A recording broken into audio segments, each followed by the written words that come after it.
There is a strange kind of quiet that hangs over history. It is not the silence of absence, but the hush that follows when too many voices have been removed from the story. When we open a history book, we are told it contains the record of humanity, dates, empires, kings, inventions. Yet what lies between those neat lines is far larger. A darkness filled with names we will never know, cities whose ashes drift beneath the soil, and memories swallowed by the sea. Every generation believes it is the first to look backward clearly, yet each one inherits only what the last allowed to survive. The story of civilization is not a straight line but a collection of fragments, scattered like pages torn from an old manuscript. Some pages glow brightly, Rome, Egypt, China, while others are missing entirely. Whole chapters seem to have been written, then erased. Perhaps it was time that did the erasing, fire, flood, or the slow crumble of stone. But sometimes the silence feels deliberate, as though hands reached across centuries to tidy away what did not fit the narrative. If we listen carefully, we can almost hear the gaps, the echo of an idea that should lead somewhere but stops, the sudden disappearance of a people whose language once filled the air. Historians call them mysteries, poets call them ghosts. Yet both agree that absence has weight. It presses against us, whispering that the version of the past we hold may be only a carefully edited dream. In every empire's record, the victors write themselves as the center of the world. The conquered fade into the margins, described by those who defeated them. Statues are toppled, inscriptions scratched away, gods renamed. And with each rewriting, the map of memory shifts until only one thread remains visible. The rest, the other truths, sink beneath centuries of dust. What if beneath the triumphal arches and monuments of progress, another story waits, buried but not gone? Imagine walking through an ancient library. Shelves stretch endlessly into shadow. Many scrolls are intact, yet some gaps gape between them. The lost shelves, burned in forgotten wars. You reach for what remains, piecing together meaning from fragments. That is how we know the past, by the edges of what survived. We think in continuity, but history breathes in discontinuity. For every name remembered, 1,000 are lost. For every recorded victory, a silence follows, heavy and unexplained. The earth remembers more faithfully than we do. Beneath deserts, forests, and seas, remnants of vanished lives persist: pottery shards, buried walls, outlines of streets. Each discovery is like a whisper returning to the surface. Archaeologists brush away soil, believing they are uncovering beginnings, but perhaps they are unearthing endings. Perhaps the ruins we admire were themselves built upon older ruins, civilizations layered like pages of a palimpsest, one written over another until the first words fade almost completely. Yet faint traces remain, ghost letters showing through, reminding us that even erasure leaves an imprint. Consider how knowledge itself travels. A myth told in one age becomes scripture in the next, then a fairy tale, then nonsense. But within each retelling, fragments of origin remain. A flood, a fire, a fall from the heavens, stories echoing across continents, too similar to be coincidence. Are these the cultural dreams of one humanity, or faint recollections of something real that once united us all before the slate was wiped clean? It is comforting to believe that we stand on solid ground, that history is a straight foundation beneath our feet. Yet the ground trembles with secrets. Beneath the familiar chronology, Stone Age, Bronze Age, Iron Age, there may be shadows of earlier rises and falls. Civilizations advanced enough to leave traces we no longer recognize as human, their remnants mistaken for natural formations or dismissed as anomalies. If they existed, their memory has been carefully folded into myth or quietly omitted from the syllabus. Why would anyone hide such chapters? Perhaps power fears precedent. To admit others once rose higher is to admit the fragility of the present. Or perhaps those earlier worlds vanished for reasons that still haunt us, reasons better left unsaid. Sometimes forgetting is protection. Yet forgetting also severs us from understanding who we truly are. Think of a mirror shattered into pieces. Each fragment still reflects light, but never the full image. Our history is that mirror. We peer into shards, Egypt's pyramids, Greece's temples, China's dynasties, and mistake them for the whole reflection. Between the shards lies the dark space of the forgotten. What if that darkness holds the key to everything we do not understand about ourselves? When we read about the first city, the first king, the first script, We assume a beginning. But what if these were restarts, not origins? What if there were cities before the first city, kings before the first king, languages older than our oldest word? The traces would be faint, distorted by time, perhaps intentionally erased to make the world feel new again. The victors wrote beginnings where there had once been endings. Every discovery, every uncovered ruin, pulls a thread from this vast tapestry. Yet with each pull, more threads loosen, revealing how little of the picture remains. Still, that unravelling is not despair, it is invitation. The missing pieces beckon us to imagine, to question, to look beyond the tidy timeline we've been given. For within the void between known and unknown lies the space where wonder begins. Perhaps the truest record of our species is not in libraries or monuments, but in the collective unease that we've lost something essential. A sense of having come from somewhere older, wiser, yet somehow erased from view. The silence beneath history hums like an unfinished song, waiting for someone to listen closely enough to hear its melody again. And as we stand at the edge of the known world, gazing into the shadows of the forgotten, one question lingers like a breath. Between centuries, what if the greatest empires in history never truly fell, but were erased? From that thought, the story widens. In the distance, through the haze of memory, faint outlines emerge, fragments of maps, symbols carved into impossible stone, whispers of places that should not exist.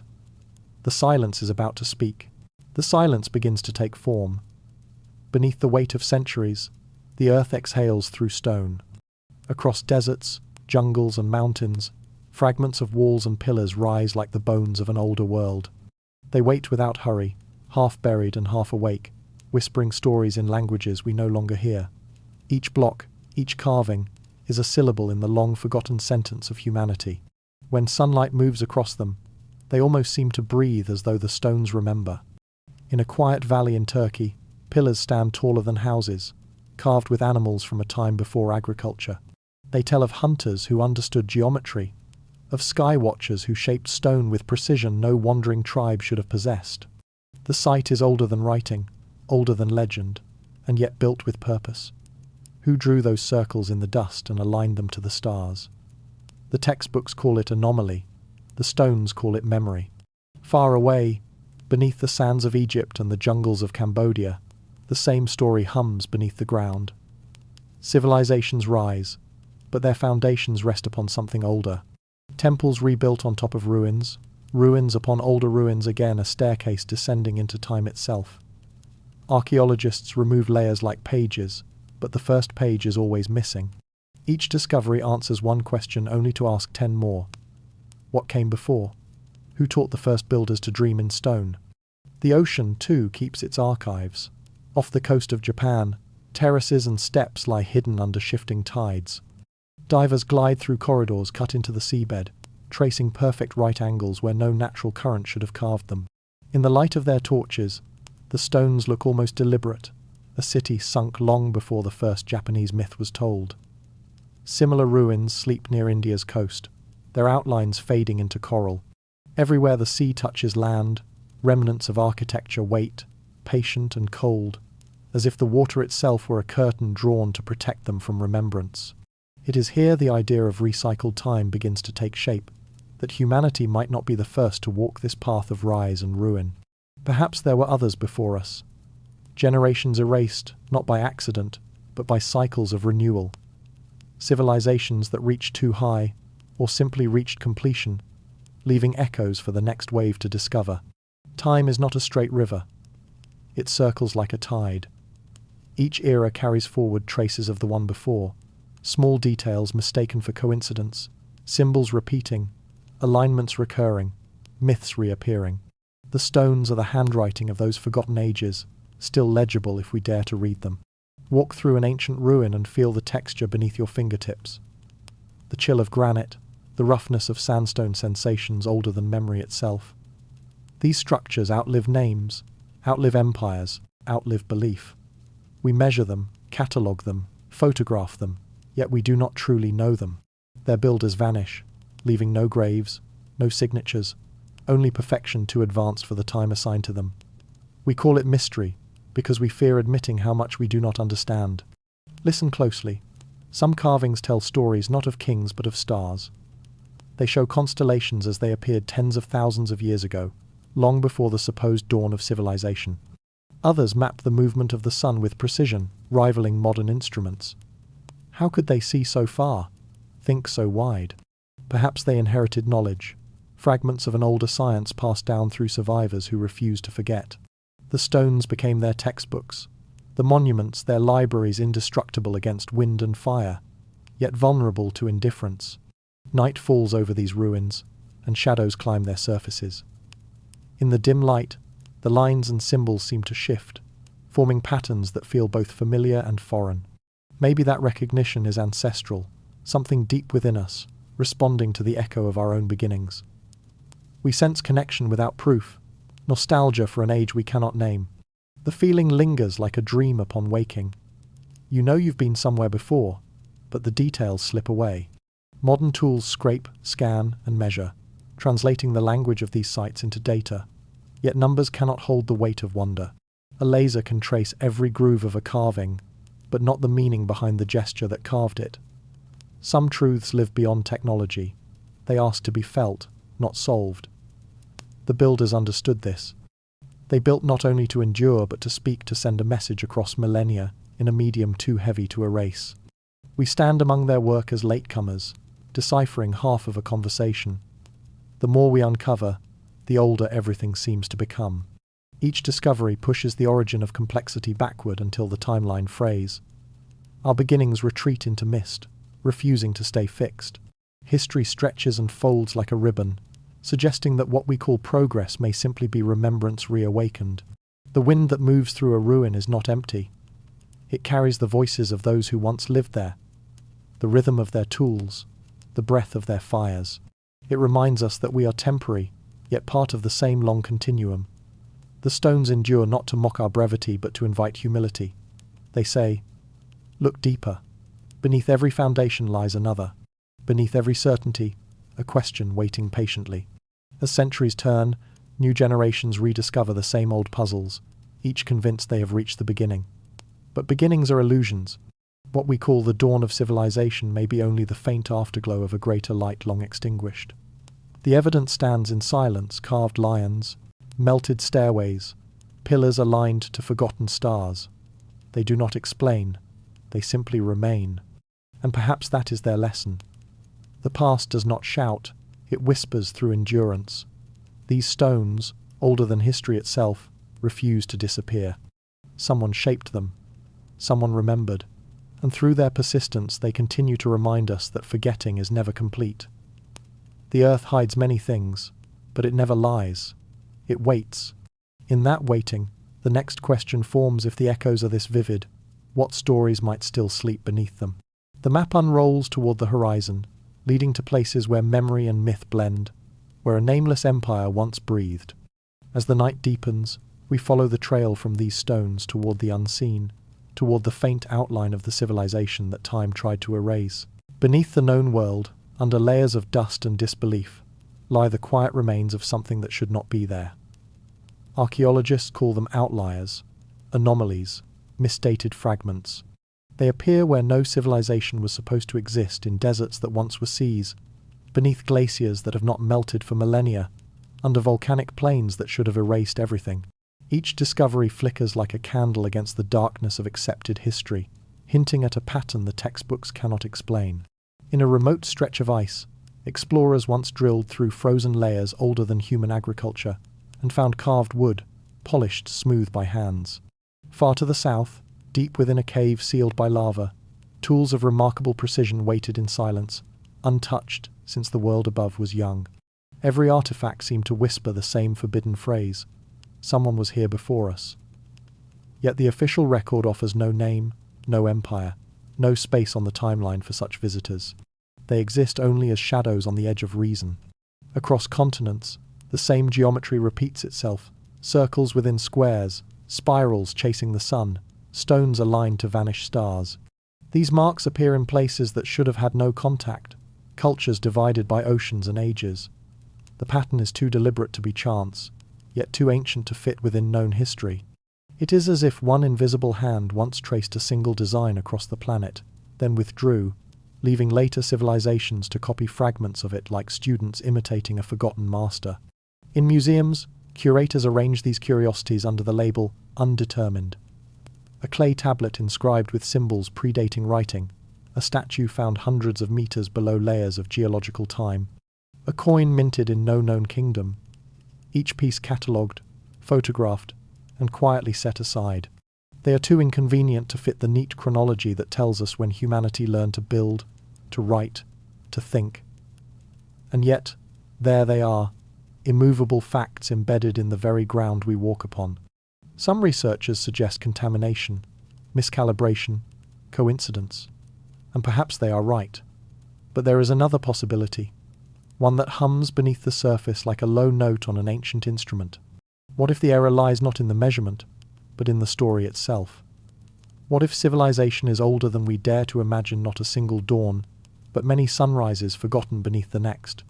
A cycle of ascent, collapse, and amnesia, repeating until even memory itself resets.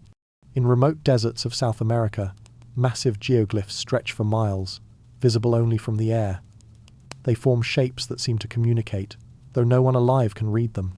Thousands of miles away, in the steppes of Asia, similar patterns ripple across the soil, as if echoing the same design. Did two distant peoples arrive at identical expressions by chance? Or were both remembering something older, an inheritance too faded to name? When explorers compare the myths of these regions, the resemblances deepen.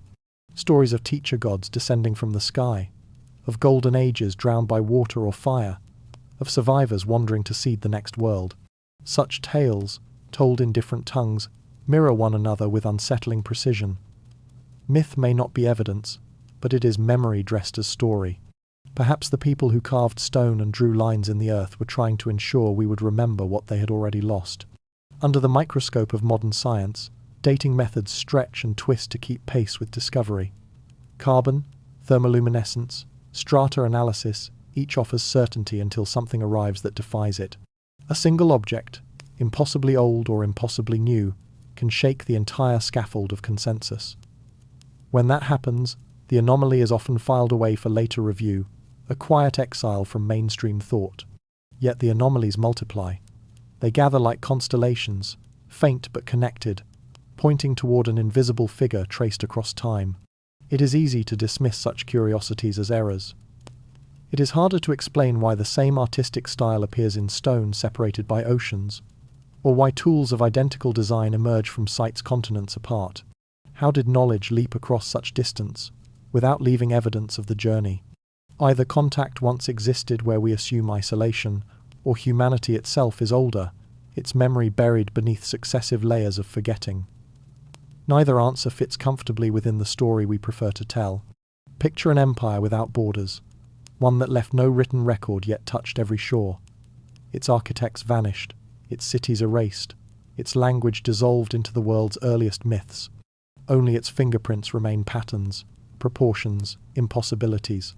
Perhaps it was not a nation as we understand the term, but a shared epoch, a civilization of the whole earth before the continents became strangers to one another. When catastrophe came, its survivors scattered, carrying fragments of knowledge that would later bloom into Egypt, Sumer, and the Andes. We inherited their seeds but forgot the gardeners. Skepticism is natural, it keeps the mind awake. Yet curiosity refuses silence. Every time a new ruin surfaces from jungle or sand, the same question returns: how much of history is discovery, and how much recovery?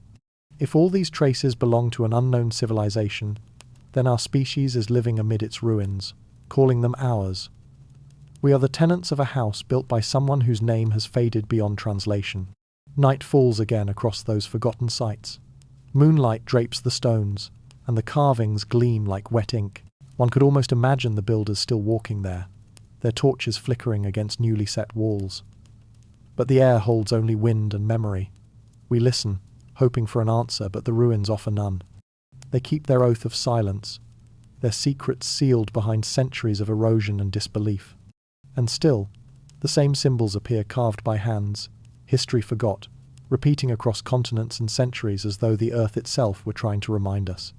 Perhaps these marks are the signature of that ghost empire, the faint autograph of a civilization that should not exist. Perhaps it is not lost at all, merely waiting for us to look closely enough to recognize it. The trail does not end here. It bends toward those who tried to follow it, the wanderers, the explorers, the mapmakers, who search the edges of the known world for traces of this silent inheritance. Through their eyes, the forgotten patterns begin to form direction. And so the journey continues, from ruins half buried in time to the hands that tried to chart their memory across the face of the earth. Some mysteries are drawn rather than written. Long before satellites circled the planet, long before ships could cross oceans with precision, someone sketched the shape of the world, as if they had already seen it from the sky. In dusty archives and maritime museums, a handful of old charts rest beneath glass ink fading, parchment brittle, coastlines impossibly accurate. To trace them with your eyes is to watch reason bend. They show mountains that modern explorers did not discover until centuries later, rivers drawn with uncanny precision, and lands placed exactly where they should be, except for the time in which they were drawn. Among them lies one of the strangest. A map said to outline Antarctica not as a frozen wasteland but as a green land free of ice. Its mountain ranges perfectly measured. When scholars first compared it with modern data from beneath the continent's ice sheet, the fit was unsettling. How could a 16th century mariner have charted coastlines buried under kilometers of ice? The ink insists on what the chronology denies. To some it is coincidence. To others, inheritance and echo of a chart copied from something older, something that remembered the world before it froze. Old sailors claimed their maps were not inventions but compilations. They gathered fragments, charts traded from port to port, drawings inherited from earlier ages whose makers' names had long faded. Each navigator added what he knew, yet certain coastlines were simply accepted, as though they were common knowledge from a deeper source. Those fragments converge like broken glass, reassembling into a single reflection, a memory of a world mapped long before the modern age of discovery. Consider the precision. Lines of latitude and longitude appear centuries before the instruments that could measure them. Harbours are drawn to scale, islands placed with mathematical grace. Even the curvature of the earth is understood. These maps are not guesses, they are replications. The question lingers, replications of what? Perhaps the mapmakers themselves wondered. Imagine a sailor bent over his desk by candlelight, copying a coastline he has never seen. He does not know how his source obtained it. He only trusts that it has always been drawn that way. The candle flickers, and the ink glistens like the ocean itself. Through repetition, the image survives across centuries, its origin dissolving with every retelling. What begins as knowledge becomes tradition, and finally myth disguised as cartography. If we follow the trail of these charts, patterns emerge. The same errors repeat in distant copies, as if all descend from a single parent map. Scholars call it coincidence. Others call it evidence of a master template created by an unknown civilization whose reach spanned the globe. Such an idea unsettles tidy timelines. It suggests that once, before the age of ice and amnesia, there existed mariners who truly knew the shape of the earth, whose records survived like faint fingerprints pressed into parchment. The world of the early explorers was stitched together by rumour and imagination.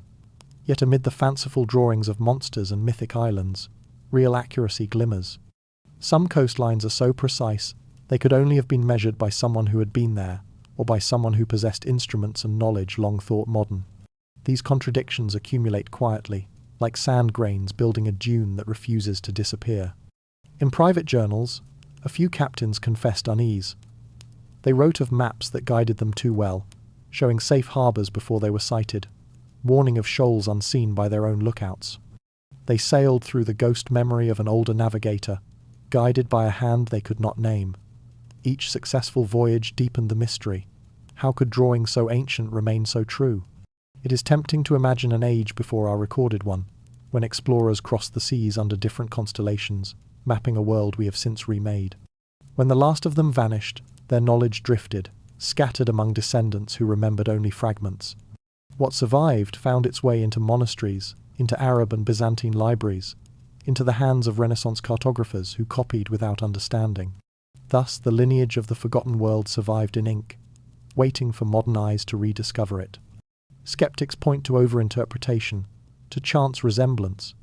Yet there is a quiet elegance in the possibility that humanity's memory is longer than we think, that the sea remembers what the land forgets, The old charts are its script, waves tracing history in salt and current. They remind us that discovery is often rediscovery, that each generation rediscovers the same coastlines drawn by ancestors we refuse to acknowledge. When the narrator's voice softens, we see the map as metaphor. Each line represents not territory but recollection, the attempt of one age to recall another. The cartographer becomes historian, the map a message passed hand to hand through storms and centuries.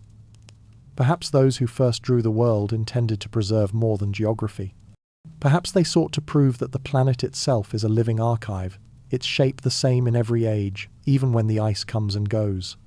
Modern scientists scan the ocean floor with satellites, finding ridges and valleys that mirror the ancient sketches. Each confirmation pulls the old maps back into relevance, like ghosts becoming visible again. The parallels are too consistent to ignore.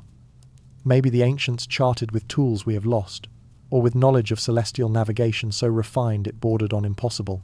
Or maybe they inherited data from predecessors whose world has since sunk beneath waves and myth alike. The calm voice of reason urges patience, yet curiosity leans closer. If such an inheritance existed, what else did it include? Could those same hands that traced coastlines also have measured stars, built the monuments that align with them, left messages in stone for us to decode? The more one studies the maps, the more they resemble constellations, lines, connecting distant points, forming a shape that means something only when viewed as a whole. As night settles over the imagined study of the old navigator, the candle burns low. His ink-stained fingers hover above the parchment. Beyond his window, the sea murmurs against the hull of his ship, as if urging him to remember. He does not know that centuries later, strangers will argue over the accuracy of his lines, that they will see in them the outline of a civilization forgotten by time. He only knows that the world feels familiar, as though he is redrawing what was always known. Somewhere between myth and measurement lies the truth. A world charted by those we no longer recall, preserved through the hands of men who did not understand the treasure they carried. The maps remain as silent witnesses, proof that knowledge is never truly lost, only misplaced until curiosity returns to find it again. And so, following these fragile lines across oceans and ages, we approach the edge of history's visible world.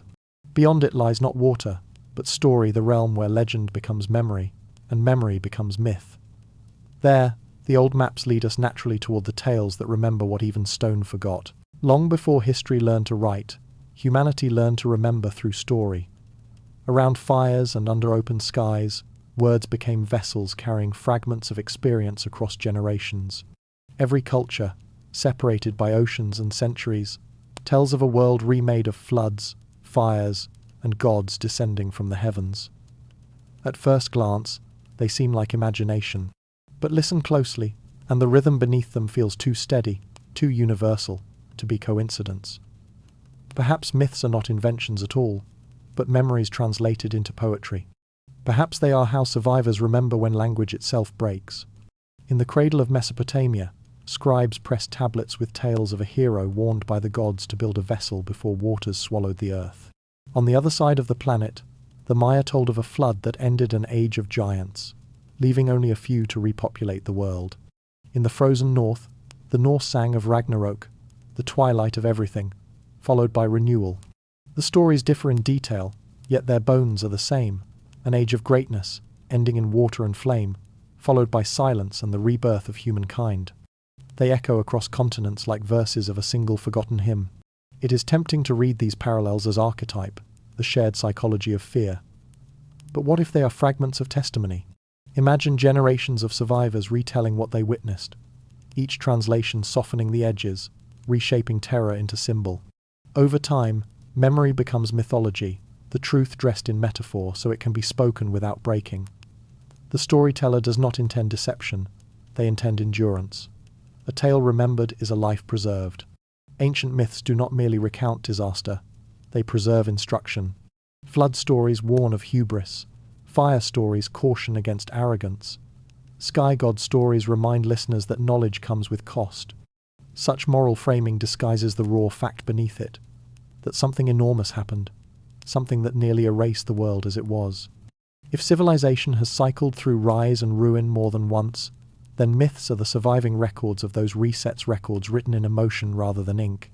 Consider the Atlantean echo, told not only by Plato but mirrored in older traditions. A shining island, blessed with knowledge, destroyed by its own excess and swallowed by the sea. The Greeks placed it in the Atlantic. The Egyptians hinted it was memory of their own ancestors' lost homeland. The same motif surfaces in Polynesian chants, in Andean myths of drowned kingdoms, in Celtic whispers of lands beneath the waves. To dismiss them all as coincidence requires more faith than to see them as recollections refracted through time. Each culture also remembers beings who arrive after catastrophe, teachers, civilizers, bearers of wisdom. Quetzalcoatl among the Aztecs, Oans from the Babylonian Sea, Viracocha rising from Lake Titicaca. They emerge pale, robed, sorrowful, carrying knowledge as if it were a remembrance rather than discovery. Who were these figures? Messengers from the divine, or remnants of an earlier humanity guiding its younger self through darkness? The difference is perspective. The feeling they leave behind is the same. Something once known is being relearned. When the voice of reason whispers that myths are metaphors, another voice quieter, older answers that metaphors are how truth survives censorship by time. Stone can crumble, libraries can burn, but a story lives as long as someone retells it. In this sense, mythology is the longest-running archive on Earth, an oral chain unbroken even when empires fall.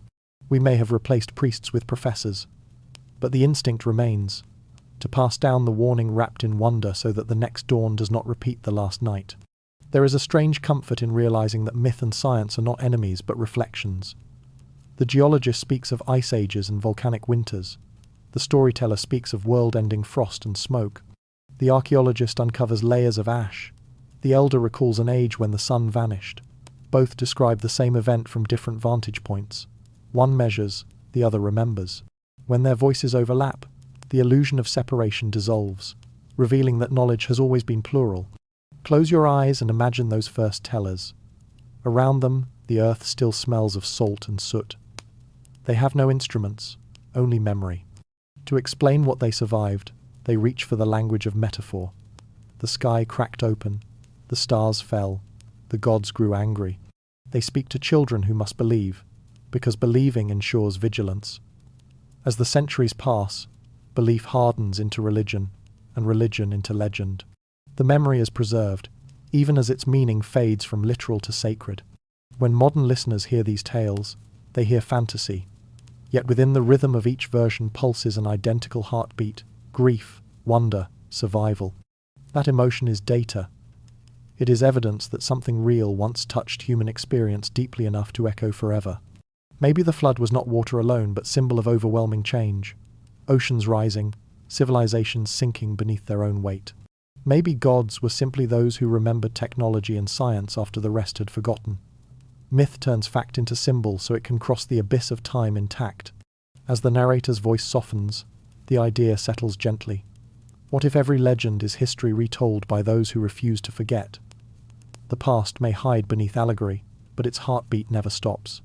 The more we compare the world's oldest stories, the more they seem like witnesses describing the same event from different shores. A global memory, broken into dialects, still coherent in melody. In this quiet realization, the boundary between myth and memory blurs. What we call imagination might simply be recollection wearing a different face. And if stories are how the earth remembers, then perhaps listening, truly listening, is an act of archaeology. Each retelling removes another layer of dust until the pattern beneath becomes visible again. The fires of those ancient storytellers may have long since gone cold, yet their words still drift through us.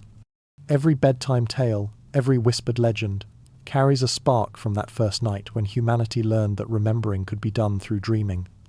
The myths did not lie. They translated. They turned terror into poetry, fact into faith, and loss into lesson.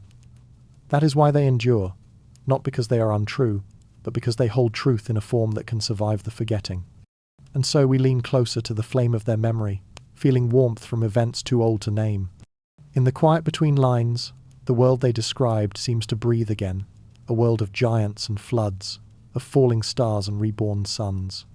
Their stories are the echoes of our own beginnings, waiting to be recognized. Beyond those echoes lies the next mystery. What force ended those golden ages the myths recall? What swept across the earth so completely that only stories survived?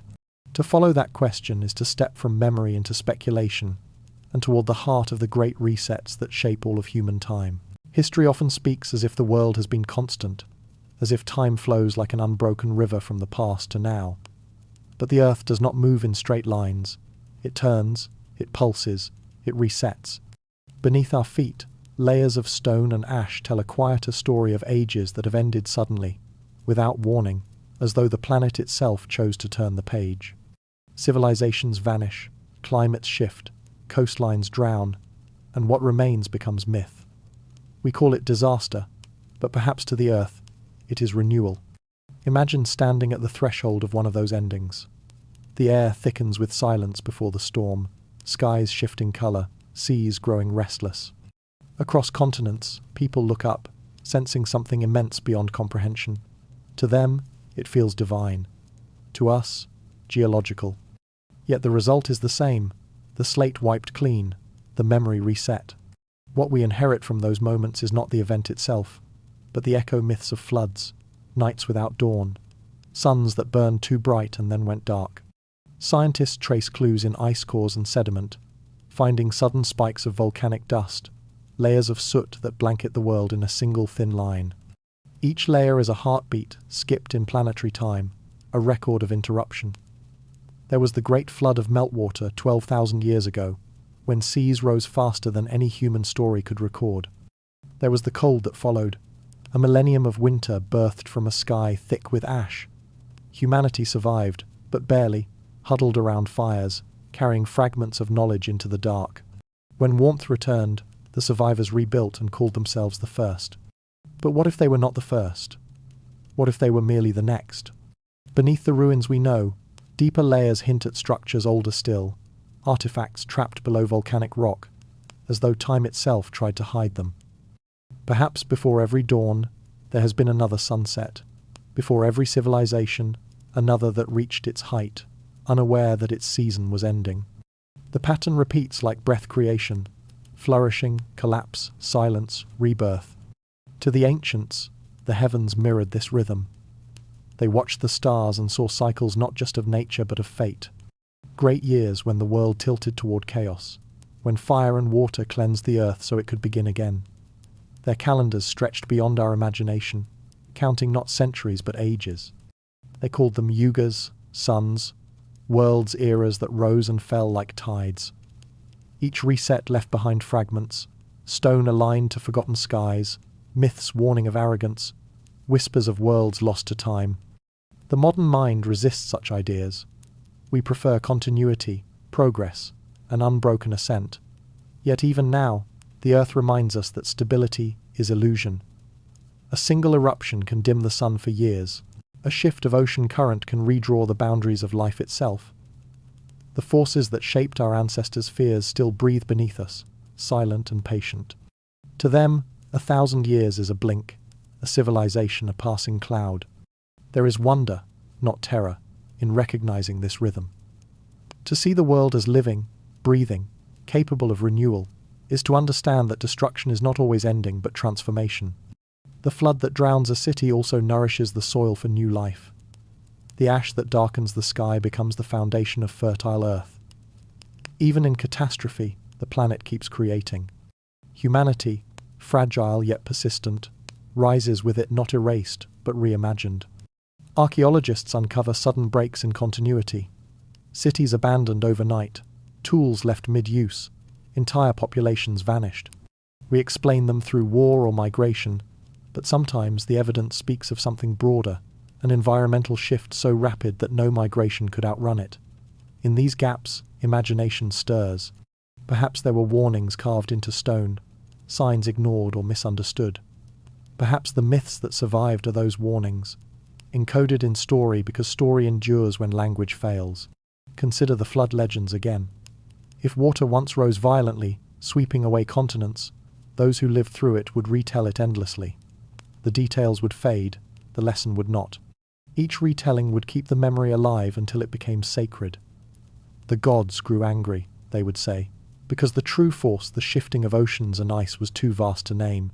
Awe became theology, survival became ritual, And thus, the record of a real event became eternal, retold long after its evidence was buried beneath silt and sea.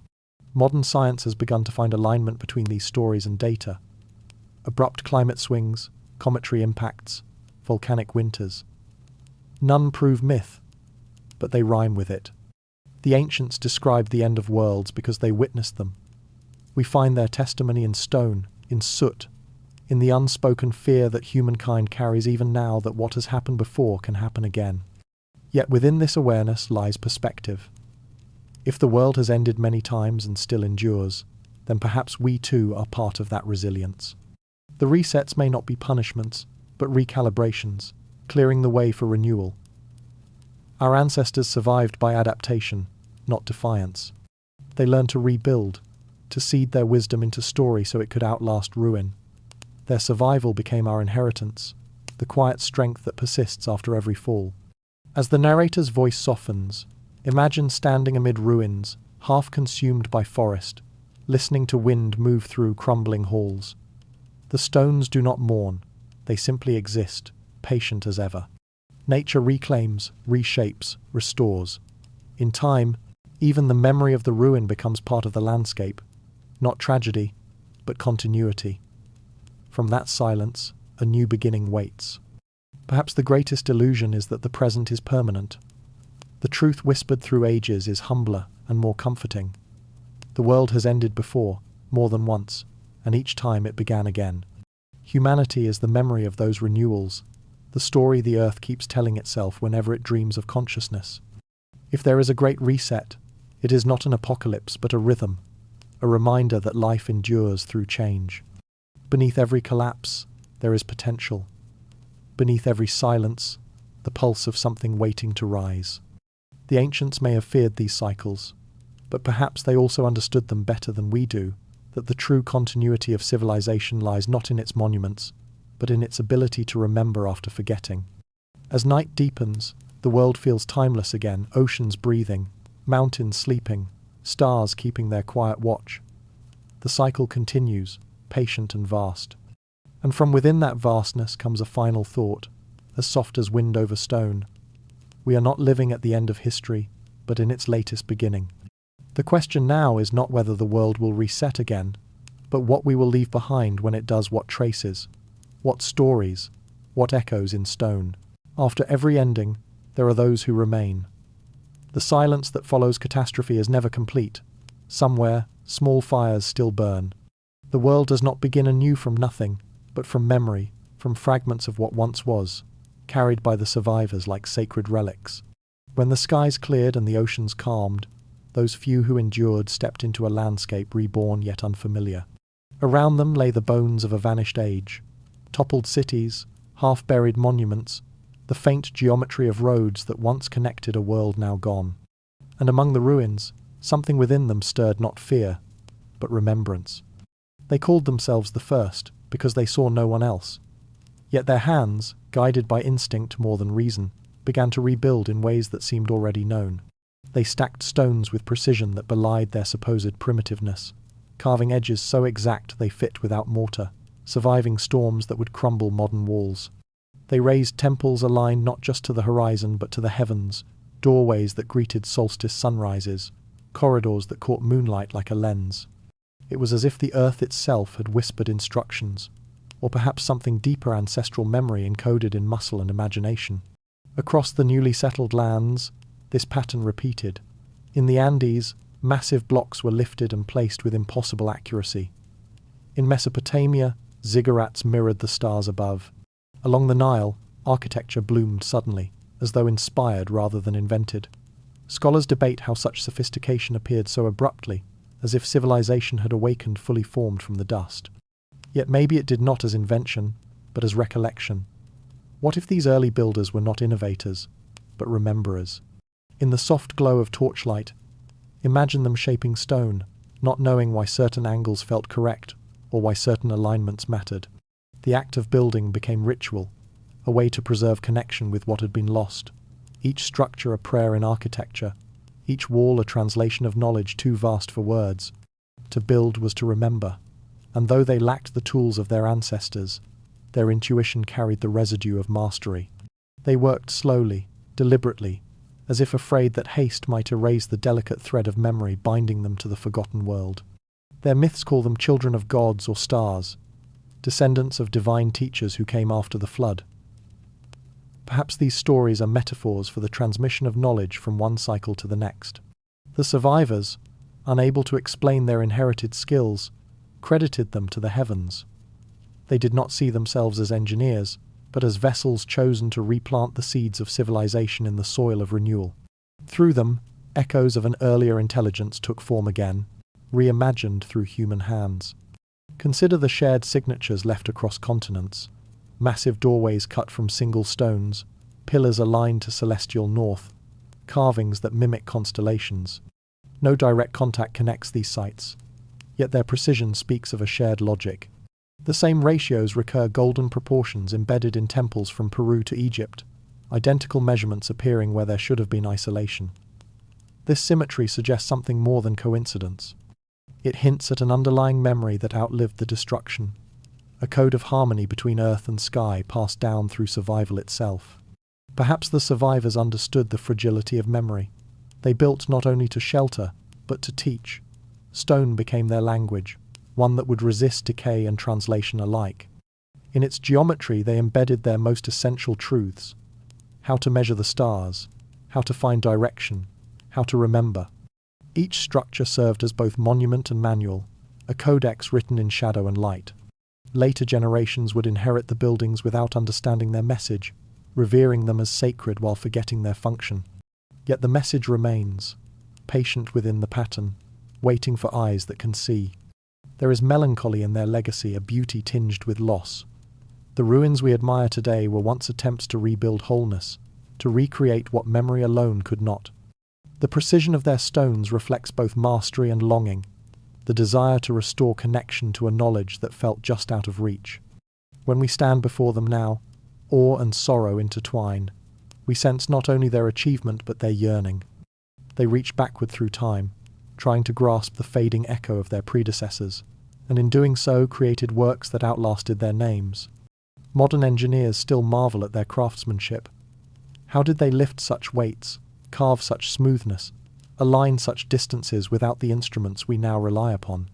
Perhaps they remembered techniques passed down as myths, lessons hidden in ritual songs, patterns in chants, rhythms in prayer. When they built temples to honor gods, they may have been preserving equations without realizing it, repeating movements inherited from ancestors they called divine. Knowledge transformed into devotion, science into sacred geometry. Yet for all their precision, they built with humility. Their monuments do not celebrate individuals but principles: balance, order, renewal. They saw themselves as participants in a cosmic design, not its masters. That may be the greatest fragment of wisdom they preserved, the understanding that civilization endures only when it remains in rhythm with the world that carries it. Perhaps that was the message their predecessors had forgotten, the reason for the last great fall. Now, when we walk through their silent cities, the wind moving through doorways sounds almost like breath, as if the stones themselves remember the hands that shaped them. The lines of their architecture lead the gaze upward, toward the same stars that guided them. It is easy to imagine they built not only for themselves but for us, to ensure that memory, once lost, would eventually return. They may not have known our names, but they trusted the cycle that one day curiosity would awaken again, and the forgotten world would be seen through new eyes. They called themselves the first, but their hands remembered something older. In their persistence, the story of humanity continued, a story not of invention, but of reawakening. From ashes and silence, they built a bridge across time, one we still walk upon whenever we look at the stars and wonder who came before. And in that wondering lies the next step of the journey. Beyond the walls and stones, into the language hidden within them, the symbols carved to outlast translation, the coded whispers meant to preserve what words could not. The stones speak, but their language is not one of words. It is written in shapes that repeat like echoes across continents: spirals, suns, serpents, and eyes. You find them carved into cliffs in the deserts of Arabia, chiseled into temple walls in the Americas, etched into standing stones in Europe. They appear in places where no record of connection exists, as if humanity shared a single alphabet long before it learned to write. These symbols hum with an intelligence that transcends time, a visual rhythm, ancient yet familiar, waiting for us to remember how to read it. The spiral is the most persistent. It winds across stones from Ireland to Peru, its curve smooth and unbroken. Some call it the mark of the sun, others the fingerprint of the universe itself. It mirrors galaxies and whirlpools, shells and storms, the natural form of motion and return. Perhaps the ancients saw in it the truth of existence, that life moves not in lines but in cycles, forever expanding and returning, forgetting and remembering. When carved in stone, the spiral becomes instruction, a message to keep faith in recurrence, to trust that what is lost will rise again. Then there is the serpent. Coiled or stretching, it slithers through myth and masonry alike. In Egypt it crowns the brow of kings. In Mesoamerica it carries feathers and flies through the sky. In the temples of India it guards the cosmic ocean. Always, it is both danger and wisdom, the keeper of hidden energy, the bridge between worlds above and below. The serpent's form curves like the spiral, suggesting movement, transformation, rebirth. Perhaps it was never meant as a creature at all, but as a symbol for the force that animates creation, the pulse of life itself winding through eternity. The sun, too, shines across these carvings. Circles with rays, wheels with spokes, eyes radiating light, they appear wherever humans have left their mark. The ancients understood the sun not only as warmth and light, but as consciousness, the great eye watching over all. To carve it was to honor the source of awareness, to acknowledge that even when hidden, it returns. The symbol became prayer, equation, and clock all at once. In its geometry, we find both the rhythm of days and the metaphor of awakening, the daily resurrection that mirrors the rebirth of civilizations. Eyes, hands, trees, stars, each motif weaves into a tapestry too consistent to be coincidence. The repetition across distance and millennia suggests a shared visual lexicon. Maybe these shapes were the vocabulary of a forgotten science, a universal code for describing forces both physical and spiritual. To later generations they became decoration or superstition, but their origin may have been precise, a symbolic shorthand for truths once understood in full. The builders encoded what they knew, not in fragile language, but in enduring form, patterns immune to translation, immune to time. Imagine walking through an ancient temple at dusk. The light slants across carvings so worn they seem to breathe. You run your fingers along the grooves of a spiral, the ridge of a serpent, the arc of a circle. For a moment, you feel recognition, though you cannot name it. Perhaps that feeling is the point, the intuitive memory of connection, awakening briefly in those who pay attention. The builders may have designed their symbols not to explain but to evoke, to awaken a dormant understanding within whoever encountered them. The stones are not telling, they are reminding. Modern scholars analyze these motifs through the lens of anthropology, seeing them as independent inventions responding to universal human experience. That explanation feels safe, but incomplete. Why, then, are the proportions so precise, the alignment so deliberate, the recurrence so exact? Why do the same ratios of geometry appear in monuments oceans apart? It is as though the ancients spoke in mathematics disguised as art, a quiet assertion that beauty and knowledge are one language written differently by each culture's hand. Some believe these patterns form a code meant for the future, a message to those who would eventually rediscover them. Carved in stone because stone endures, the message may have been simple. Remember what we learned, and do not forget again. The spiral could mark the cycle. The serpent, the power of change. The sun, the consciousness that sustains it. Together they form a sentence that says, in essence, that everything lost will return when the world is ready to listen.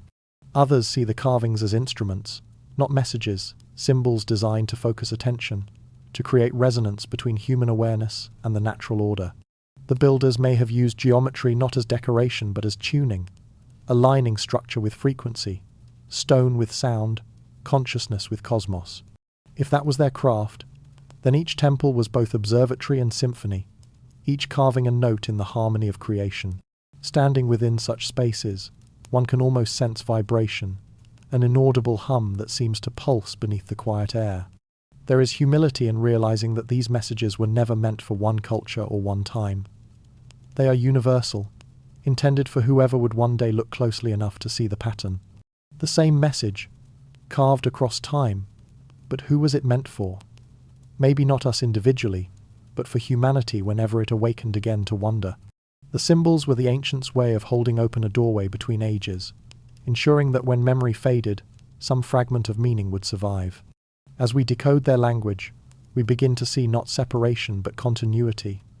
The spirals and suns, the serpents and eyes, are not relics but reminders, evidence that beneath differences of race and empire, humanity has always spoken a single visual tongue. Each culture adds its dialect, but the message endures.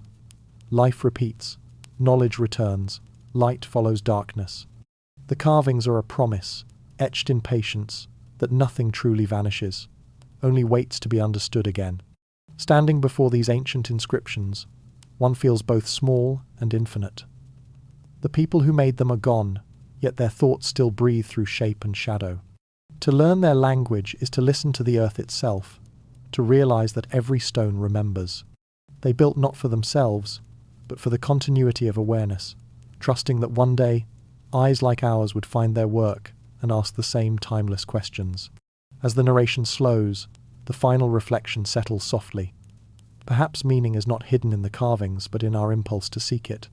The act of wondering connects us to those who carved the first spiral, drew the first sun, followed the first serpent. In the quiet between recognition and mystery, we share the same thought that passed through their hands, that knowledge must endure, even when words cannot. And so, the stones remain patient teachers, in a language without sound, waiting for each new civilization to remember how to read.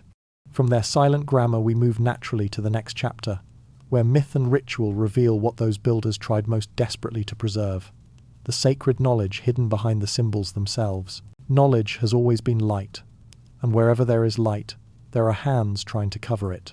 Through history's long corridors, the most precious truths have not been lost by accident. They were buried, sealed beneath layers of fire, fear, and silence. Empires rose on the promise of understanding, only to erase what did not serve them. Libraries turned to ash, scrolls vanished into dust, and voices that carried inconvenient wisdom were quieted until even their names dissolved. Yet the knowledge itself never died. It retreated, waiting for gentler centuries to unearth it again. They didn't lose this knowledge. They buried it. Every civilization has a moment when curiosity outpaces control, when someone peers too far into nature's secrets, or into the structure of the soul. And those in power grow uneasy. The priests fear irreverence, the kings fear independence, and so knowledge becomes dangerous. In Egypt, temples that once studied the geometry of the stars were converted into monuments of obedience. In Greece, philosophers who spoke of invisible forces and infinite worlds were exiled or executed.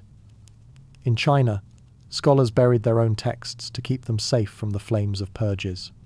Across the world, the pattern repeats: enlightenment followed by suppression, discovery followed by erasure. It is said that when the great library of Alexandria burned, it was not just papyrus that turned to smoke, but centuries of accumulated understanding writings on mathematics, medicine, and the mechanics of the cosmos. Yet many believe the fire was not an accident of war, but a cleansing. Certain volumes were removed before the flames took hold, hidden in desert monasteries or carried eastward by secret orders.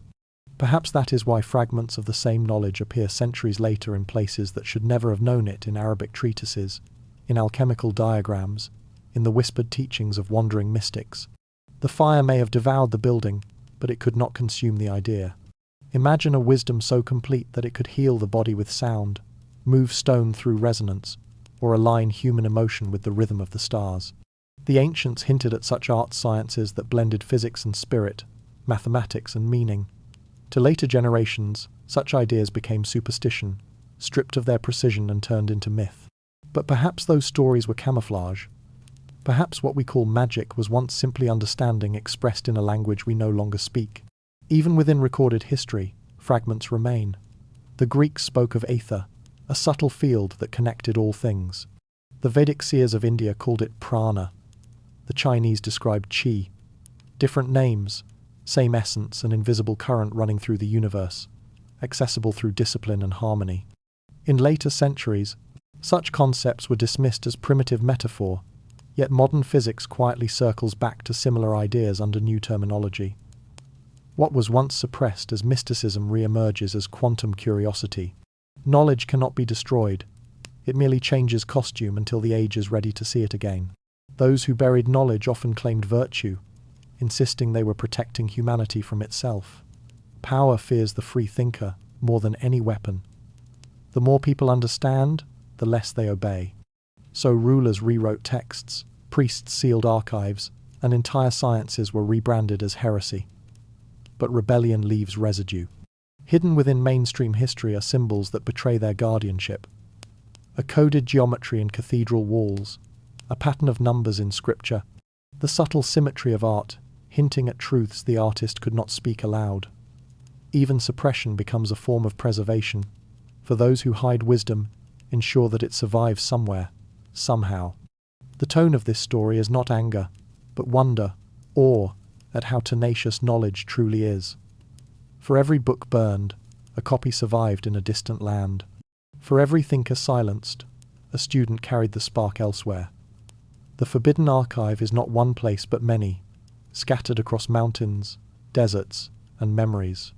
Sometimes it is hidden in plain sight, encoded in myth, disguised as allegory, or buried within architecture so that future minds could rediscover it by intuition rather than inheritance.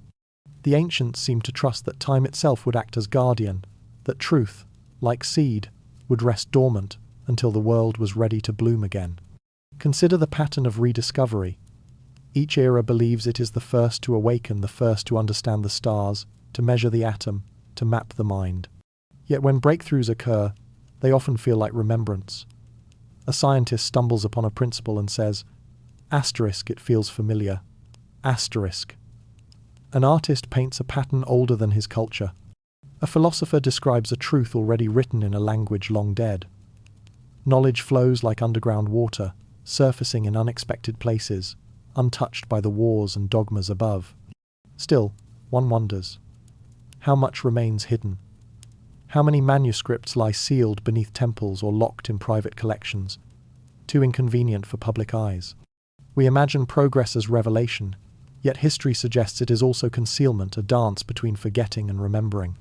To understand that rhythm is to glimpse the humility of the ancients, who knew that truth cannot be possessed, only protected. Night gathers as the narrator's tone deepens. Picture a quiet chamber lit by a single lamp, scrolls unfurled on a table, their ink faint but unbroken. Someone reads, translating thoughts from minds centuries gone. The room hums with continuity. The reader understands that these are not dead ideas but living entities, waiting for breath. The forbidden archive, it seems, is not just a physical place but a state of awareness, the recognition that every discovery is an act of remembering. Perhaps this is why certain knowledge was hidden, not out of malice but mercy. Some truths are too powerful for ages that have not yet learned restraint. The ancients may have concealed them not to control us, but to protect us from the arrogance that precedes every fall. When humanity grows wise enough to wield knowledge without domination, the doors will open again, and what was once forbidden will simply be known. For now, the whispers remain. They drift through architecture, through myth, through the margins of old texts. When we listen closely, we hear the faint voice of those who buried wisdom rather than let it burn. Their message is simple. Knowledge is immortal, but it demands guardianship. They trusted the future, trusted us to find what they could not safely keep in the light. And as we trace their silence through time, one question forms quietly at the edge of thought. If this buried wisdom endured, who were its keepers, and where did they hide? The answer waits in the next chamber of our journey, in the secret brotherhoods who carried the old light through the darkness. There are stories that never make it into history, carried not by ink, but by breath. When the great libraries fell and the empires turned to dust, the flame of knowledge did not vanish. It was cupped in the hands of those who refused to let it die, the quiet keepers of the old light.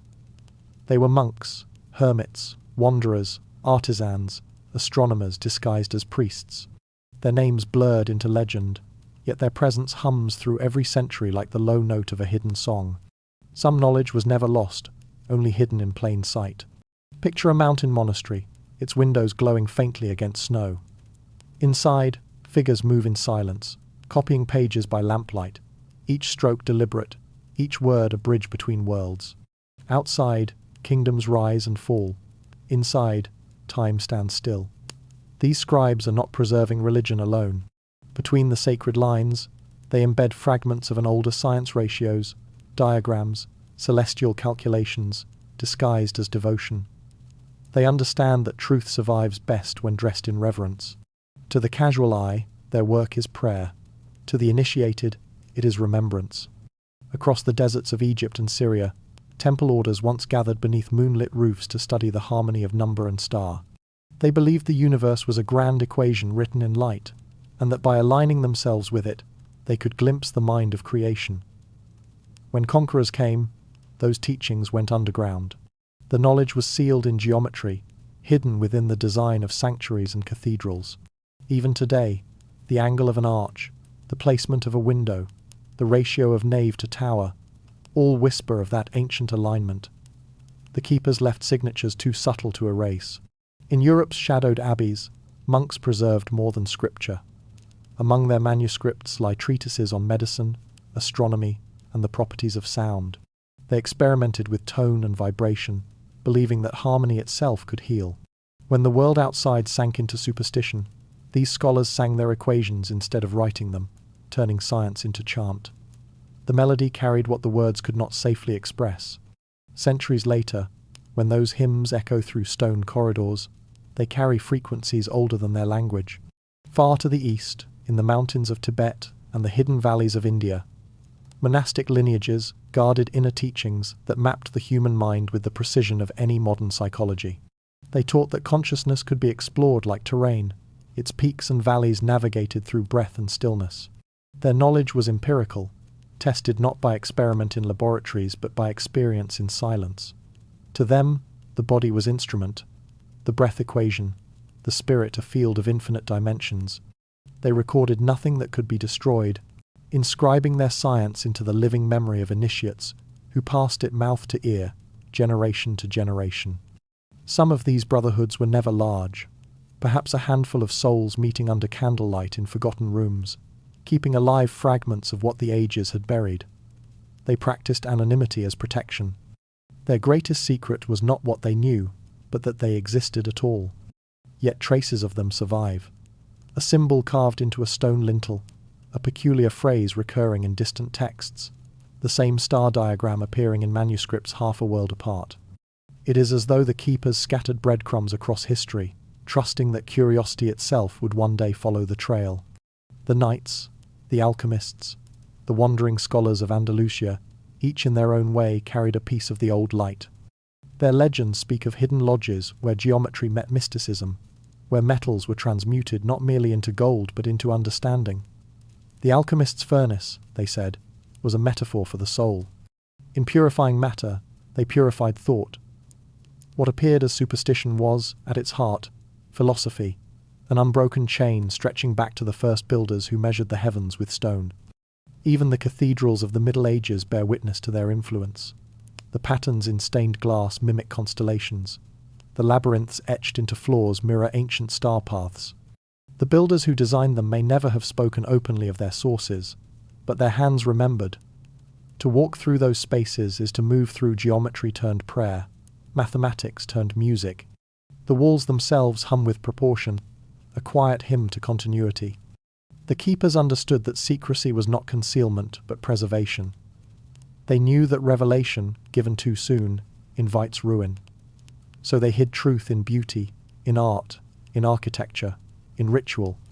Anyone could look, only a few could see. This was their covenant, to guard wisdom until humanity grew gentle enough to wield it without domination. For them, enlightenment was not possession but stewardship, a flame carried carefully through the corridors of time. There is tenderness in their secrecy. They were not hoarders of knowledge but gardeners of it, ensuring it survived winter. Each monastery, each order, was a greenhouse of memory, nurturing seeds from lost civilizations. When we read of sudden renaissances of learning erupting seemingly from nowhere, perhaps it is those seeds finally blooming, tended quietly through centuries of darkness. Even now, their influence lingers. Modern institutions echo their structure. Universities born from monasteries, scientific method descended from monastic discipline. The keepers may have vanished in name, but their rhythm persists in every library, every observatory, every candle lit in pursuit of truth. They remind us that wisdom's true lineage is not recorded in dynasties or dates, but in continuity of intention, the unbroken desire to know. As night deepens, the narration slows. Imagine standing in one of those old halls, the air heavy with incense, the faint scratch of quills on parchment the only sound. You feel that the walls themselves are listening. Somewhere beyond the cloister, a bell tolls, not to mark time, but to remind you that time is watching. Every breath taken in such places feels like part of a ritual older than faith. The keepers of the old light are not confined to history.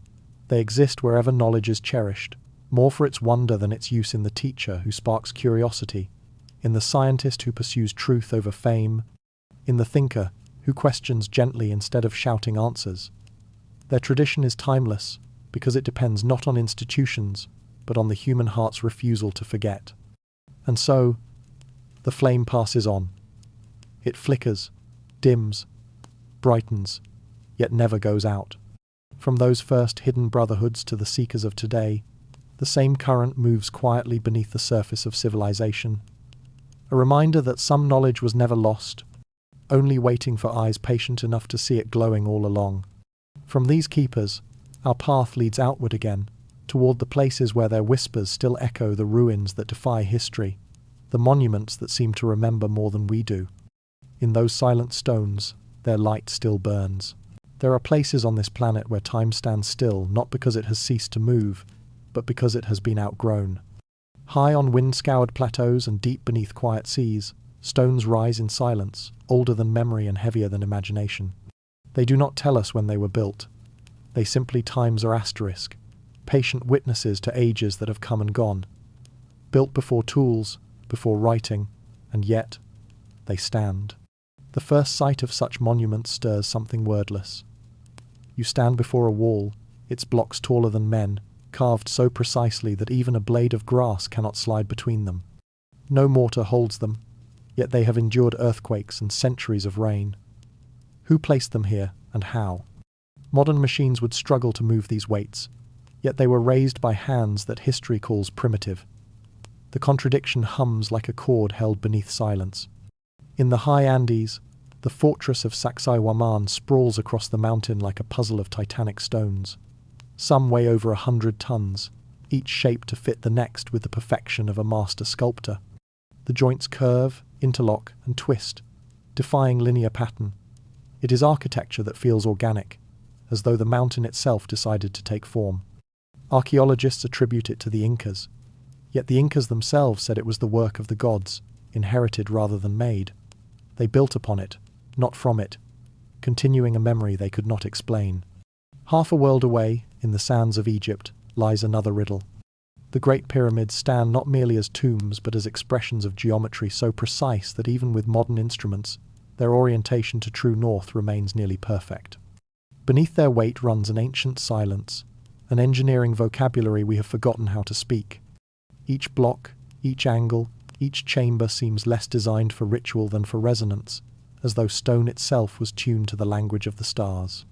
To the east, in the jungles of Cambodia, temples rise, swallowed by vines yet untouched in their intent. Angkor Wat, a city aligned to celestial constellations, maps heaven upon earth. Its corridors are both calendar and compass, its reliefs recording cycles of time so vast they stretch beyond recorded history. When night falls over those towers, the sky completes what the stone began, a mirror between worlds, perfect and indifferent. Beneath the ocean's surface, even deeper, mysteries sleep. Off the coast of Yonaguni in Japan, terraces descend into the gloom, each step sharp-edged and deliberate. The sea sways above them like a curtain, as if trying to hide their design. Divers glide through corridors cut into living rock, feeling both awe and confusion. Natural formation, say some, yet the right angles, the stairways, the platforms speak of purpose. If they were built, they belonged to a time when this land was dry, a time far older than the written record of humanity. The sea, it seems, remembers what the surface forgets. Further west, in the Mediterranean, lie the temples of Malta, megaliths that predate the pyramids. Their stones bear spirals carved into their flanks, echoes of the same symbol found thousands of miles away in Ireland. It is as if these distant builders shared not communication but comprehension, a universal language of form. The spiral, again, whispering of continuity, of knowledge passed hand to hand across forgotten seas. Everywhere these ruins appear, the same quiet intelligence hums through the design proportion, balance, alignment. They are not random heaps of stone but messages written in architecture. Their builders measured with the sky, not with the yardstick. They oriented their monuments to solstices, to lunar cycles, to constellations that have since drifted in the slow procession of the heavens. This precision implies observation over vast spans of time, the work of a culture that thought not in decades but in millennia. And yet we call them primitive, because we have lost the context to understand their intent. Some say the scale of these works was symbolic, an act of devotion to gods. Others sense something deeper, a forgotten technology of vibration and weight. The stones may have been moved not by brute strength, but by resonance, tuned through sound or frequency that made them momentarily lighter, as if the builders had learned to cooperate with gravity instead of fighting it. To modern ears, such ideas sound like fantasy, yet they remind us how narrow our imagination becomes when confined by certainty. Perhaps the ancients knew laws of nature we have only begun to rediscover under new names. At night, when the wind moves across these ruins, one can almost hear the dialogue between earth and sky. Stars glimmer above, precisely where the builders placed their sightlines thousands of years ago. The constellations have shifted, but the memory of their paths remains etched in stone. The monuments become instruments of time, playing music too slow for human ears, the rhythm of cosmic cycles measured in centuries instead of seconds. Modern researchers measure, photograph, debate. They argue about dates, methods, tools. But standing before these structures, debate feels irrelevant. The stones do not ask for explanation, they ask for listening. Their silence is not ignorance but mastery, the confidence of something that knows it will outlast interpretation. Whether built 10,000 or 20,000 years ago, they remind us that intelligence does not always travel forward in a straight line. It flickers, disappears, and returns like constellations emerging from clouds. There is a humility in realizing that we may not be the summit of progress, but another layer built upon foundations we barely comprehend. Perhaps the people who raised these monuments were not early at all, but late survivors of an older world, the last to remember how to converse with nature rather than command it. Their legacy was not empire, but endurance. As dusk settles, the ruins glow with a faint golden hue. The air cools, the sky deepens, and stars begin to pierce the horizon. The narrator's voice softens, reminding us that mystery need not be solved to be sacred. The stones are teachers, patient and immovable, offering lessons in persistence and harmony. They whisper that the measure of civilization is not its technology, but its ability to build in tune with eternity. From these monuments out of time rises a single awareness. We walk among the footprints of giants, literal or metaphorical, who understood the rhythm of the cosmos more intimately than we do. Their work connects earth to sky, weight to light, matter to meaning. And as we look upward, following the direction of their design, we find ourselves drawn inevitably toward the heavens, toward the celestial patterns that guided them and still guide us now. The ocean is the oldest historian. Long before ink, long before speech, it recorded everything, each tide a page, each current a memory. Beneath its shifting surface, fragments of forgotten worlds rest in perfect stillness. Streets, stairways, and walls lie silent beneath the waves, their outlines softened by coral and time. Fish drift through windows that once looked upon sunlight. The sea hums above them like a lullaby, a gentle, endless song for the cities it has claimed. Beneath the tides lie the streets of forgotten worlds. Off the coast of Japan, near the island of Yonaguni, a shadowed shape rises from the seafloor terraces and steps, descending into the blue like a submerged pyramid. Divers glide along its edges, tracing right angles too precise to be chance. Columns and platforms extend outward, forming what appears to be an ancient plaza now wrapped in silence. The debate above the surface is endless. Nature or design, coincidence or memory.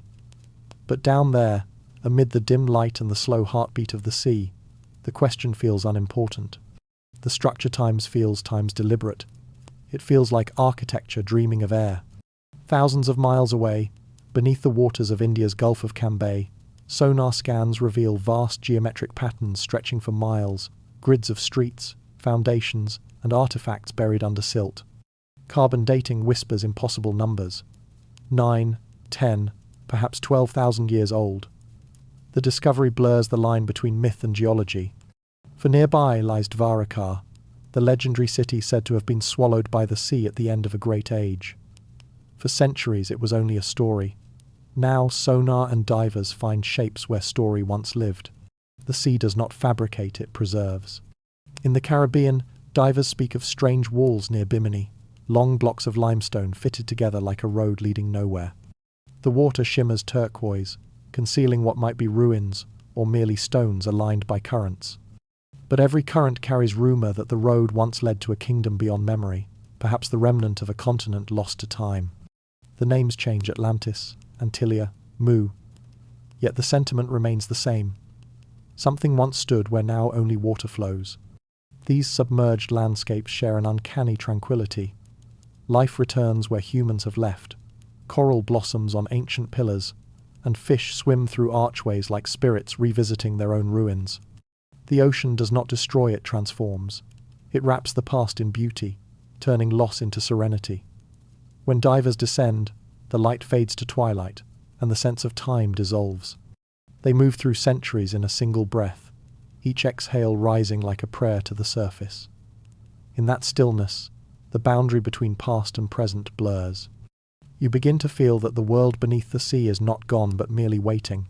Geologists explain these ruins as results of changing sea levels after the last ice age. When glaciers melted, coastlines retreated, mountains became islands, valleys became bays. Entire regions that once flourished now rest beneath hundreds of feet of water. Civilization remembers this upheaval, as myth the great floods of every culture's dawn. The drowned cities may simply be remnants of those forgotten coasts, yet their precision feels deliberate, their placement purposeful. It is as though ancient hands built too close to eternity, unaware that the tide of time would rise to claim them. The sea holds memory in layers. Beneath sediment lie artifacts sealed away like pages pressed between the leaves of an old book. Pots, tools, fragments of sculpture, objects both ordinary and impossible. Each one whispers the same question: how many chapters of human history lie unread beneath the waves? We explore the land as if it were the whole world, but 2/3 of our planet remains an unturned archive. Perhaps the missing pieces of our story sleep there, rocked gently by the currents, waiting for curiosity to find them again. When explorers uncover these traces, they do not find only ruins, they find emotion. Standing on a boat above Yonaguni or Dvarakar, one cannot help but feel a quiet sadness, an awareness that the sea beneath holds human laughter, music, footsteps, all translated now into the rhythm of tides. The ocean becomes a mirror of memory itself, vast, deep, occasionally revealing what it hides, but never giving it back entirely. In ancient myths, the ocean is always the keeper of secrets. It is the place to which the gods retreat, the vault where forbidden knowledge sleeps. Sailors spoke of cities glimpsed through clear water, glowing faintly in moonlight. Some said they heard bells ringing from below, as if temples still called their invisible congregations.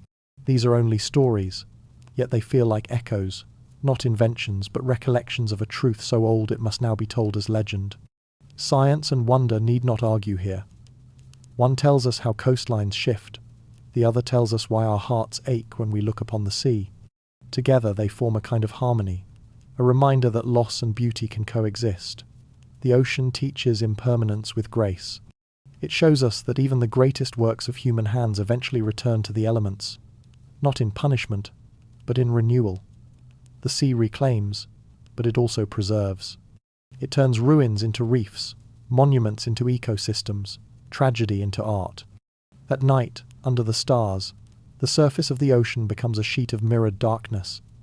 Beneath it, the old cities sleep. Above it, the constellations drift.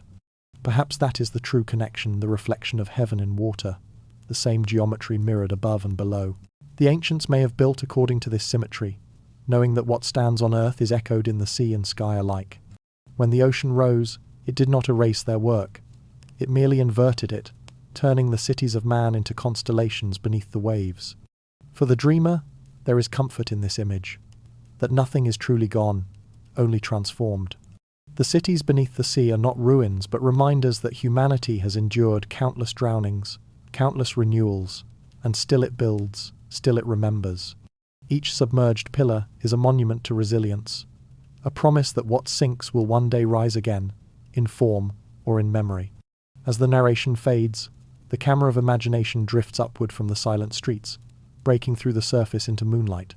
The stars tremble in the reflection, and the line between sea and sky disappears. It is there, in that perfect stillness, that the story naturally turns toward the heavens to the next chapter, where the same mystery written in stone and sea continues among the stars. Long before telescopes, before charts or compasses, humanity looked upward and saw order in the infinite. In the black silence of prehistoric nights, when firelight flickered against stone walls, our ancestors watched the slow dance of stars and began to listen. The heavens moved with rhythm, a cosmic heartbeat that repeated across generations. They mapped the stars before they had names, tracing invisible lines through the sky that mirrored the rivers and mountains of the earth. Without instruments, they found precision. Without writing, they recorded eternity. On high plateaus and open plains, they built their observatories of stone. Circles of standing pillars marked the solstices. Narrow passages framed the rising of distant constellations. At Newgrange in Ireland, the winter sun travels down a long tunnel only once each year, igniting carvings that speak in spirals of light. At Nabta Playa in the Nubian desert, stones aligned to Orion and Sirius, monuments erected thousands of years before Egypt's first pyramid. Far to the east, in the shadow of the Andes, the people of Tiwanaku set massive gates precisely to the path of the sun, turning sunrise and sunset into language. Across the world, the pattern repeats a network of eyes carved into the landscape, each watching the sky with patient devotion. What makes these alignments so haunting is their accuracy. Many correspond not to the stars' current positions, but to where they would have been tens of thousands of years ago. It is as if the builders were not just watching the heavens, but remembering them, recording constellations passed down from an age before memory. Modern astronomers verify these alignments with computer models, finding consistency too exact to dismiss as chance. To mark the solstice requires generations of observation, to chart precession, millennia. How did such continuity survive in a world that had barely learned to farm? Perhaps the watchers were not beginners but heirs, inheritors of a cosmic tradition older than their ruins. When the last great catastrophe reshaped the planet, knowledge of the skies may have been one of the few sciences that survived. It could be carried in story, sung in myth, embedded in ritual. A traveller from the old world could lift his hand, point to Orion, and teach the pattern anew. Through such small gestures, the continuity of heaven endured even as the earth forgot. Consider the ancient city of Caral in Peru, built long before the Incas. Its pyramids mirror the constellations above them, aligned to celestial north. In the Indus Valley, the ruins of Mohenjo-Daro follow a geometry that matches the rising of certain stars at dawn. In Mesopotamia, clay tablets record astronomical cycles with mathematical precision. And in Egypt, the shafts of the Great Pyramid point not randomly, but toward the belt of Orion and the polar star of its era. The same motif, Orion's belt, 3 stars in a line, echoes across cultures separated by oceans. Were they all simply looking at the same sky, or remembering the same teachers? The night sky itself is a kind of scripture, written in light and silence. Each star tells time, each constellation marks the passage of ages. The ancients read it as one reads a sacred text, seeing in its movement the story of existence. To them, the heavens were not decoration but instruction. The stars dictated planting and harvest, guided travellers, foretold floods and seasons. But beneath the practical purpose lay reverence, a feeling that the sky was alive, conscious, reflecting the order of creation. To study it was not science alone but devotion. There is humility in such watching. Standing under the vast dome of night, one feels both small and infinite. The ancients must have felt the same awe mixed with belonging. Their monuments were not merely instruments of measurement but expressions of gratitude. Their alignments, acts of worship written in geometry. Every circle of stone, every carved calendar, was a bridge between human life and cosmic permanence. Modern astronomy has confirmed the depth of their awareness. In the rock carvings of the Lascaux caves, patterns of dots match constellations as they appeared 17,000 years ago. On the walls of temples in Egypt and Mexico, star maps reflect exact celestial events from epochs we once believed unrecorded. These are not coincidences, but conversations, the sky speaking to the earth, and the earth answering through architecture. If we imagine these early astronomers, we see not men in robes with telescopes, but quiet figures sitting beside fires, tracing patterns in the ash, naming the heavens in tones of wonder. They did not separate observation from imagination. To them, both were facets of understanding. They charted not only where the stars were, but what they times meant. Asterisk. Constellations became stories. Stories became myths. Myths became memory, the software through which their data survived the erosion of centuries. And perhaps that is why their knowledge feels timeless. Numbers can be forgotten, but stories endure. When the Greeks spoke of Orion the hunter, when the Maya watched the Pleiades disappear, when the Aboriginal elders described the emu in the sky, they were preserving coordinates in mythic form. Every tale about gods and monsters above our heads might once have been an astronomical equation told in metaphor, translating science into narrative so that it could be remembered without books.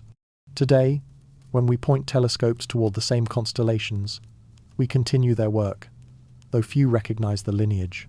Our satellites and sensors are the descendants of those first circles of stone. The technology has changed, but the impulse is the same: to measure, to understand, to feel our place within the grand machinery of night. Even now, observatories mirror temples round, silent, facing the heavens. We have not evolved past our ancestors' curiosity. We have simply given it new instruments. There is something deeply moving in realizing that the same stars that guided the ancients still shine above us, unchanged by our forgetting. The light we see tonight began its journey toward us before history began. We are, in every sense, looking into the past, reading messages written long before humanity knew how to read itself. The cosmos is a memory, vast and patient, waiting for recognition. As the narration slows, the tone softens into reverence. We imagine those first astronomers watching the dawn erase their stars, knowing the sky would return tomorrow exactly as it should. Their faith was empirical. They believed because they observed. In that rhythm observation, understanding, wonder, civilization found its heartbeat. They taught us that to look upward is also to look inward, for the same geometry that orders the heavens shapes our very breath. They mapped the stars before they had names, and in doing so, they mapped us the dream of awareness reflected back from the infinite. The next chapter will follow that reflection downward, exploring how those same celestial patterns became the myths, gods, and rituals through which humanity learned to translate the language of the sky into the poetry of the soul. When ancient people looked to the sky, they saw more than stars. They saw memory written in light stories of creation, catastrophe, and return. And in those stories lived the gods, radiant beings who descended from the heavens, taught humankind the arts of civilization, then vanished into myth. Every culture tells of them, and though their names differ, Osiris, Viracocha, Quetzalcoatl, Enki, Thoth, their essence is the same: knowledge arriving from above, leaving behind echoes too precise to be coincidence.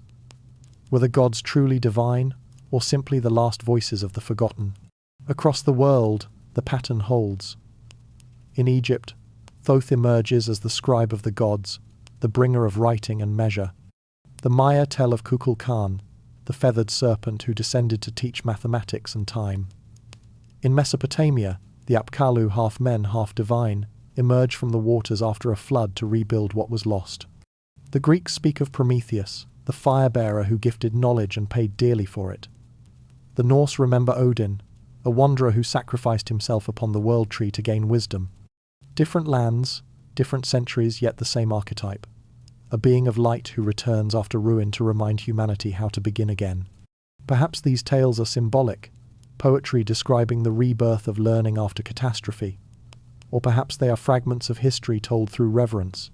Imagine a handful of survivors from a vanished civilization, sailors or scholars whose world has ended. They arrive among scattered tribes still recovering from disaster, carrying remnants of old knowledge. agriculture, navigation, architecture, the mapping of stars. To those they meet, these strangers would seem like gods. They would speak of lost homelands beyond the sea, of machines or sciences no longer understood. Over generations, their memory would grow luminous, transformed from story into scripture. In this light, mythology becomes anthropology of remembrance, the way human beings transform extraordinary events into eternal symbols.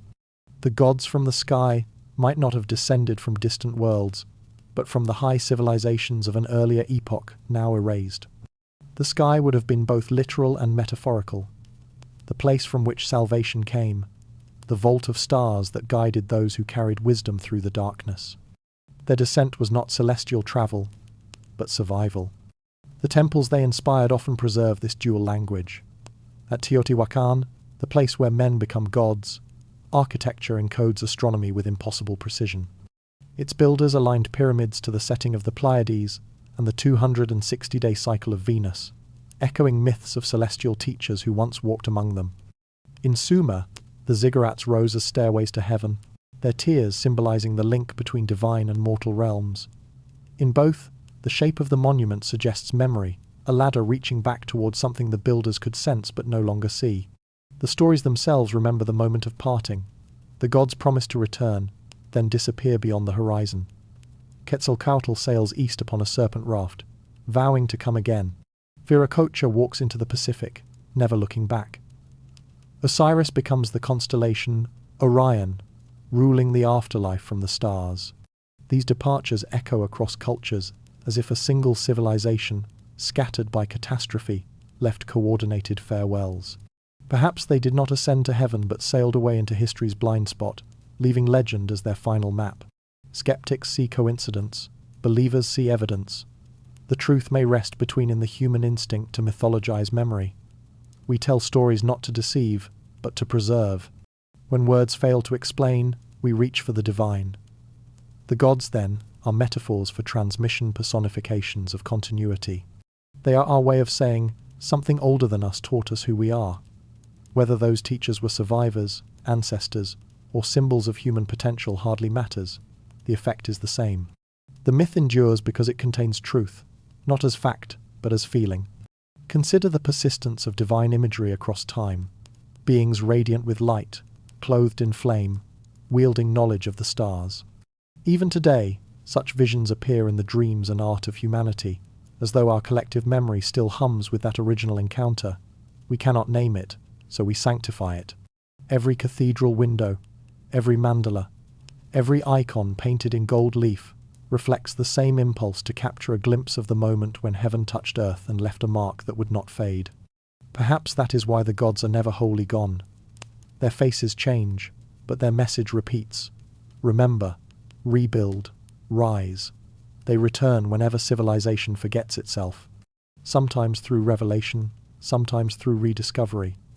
Each scientific breakthrough, each artistic awakening, is in its own way a visitation, the reappearance of an idea older than we are. Inspiration is the modern form of divine descent. And if those original gods were indeed human, the last custodians of a forgotten age, then perhaps divinity is not distance but depth. To be godlike is to carry memory beyond destruction, to become a bridge between what was and what will be. The ancients may have recognized this instinctively. They honored the bringers of light not because they were supernatural, but because they represented the best of humanity. Knowledge, compassion, endurance. Their myths are less about worship than about inheritance.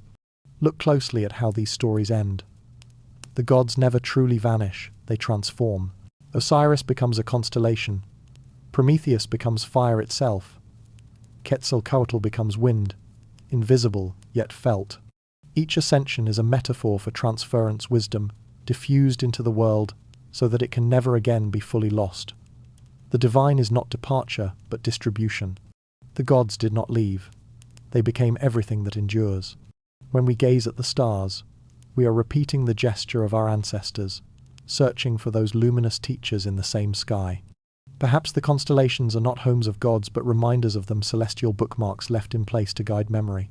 To look upward is to participate in the oldest act of remembrance, to trace the outlines of stories that began long before language.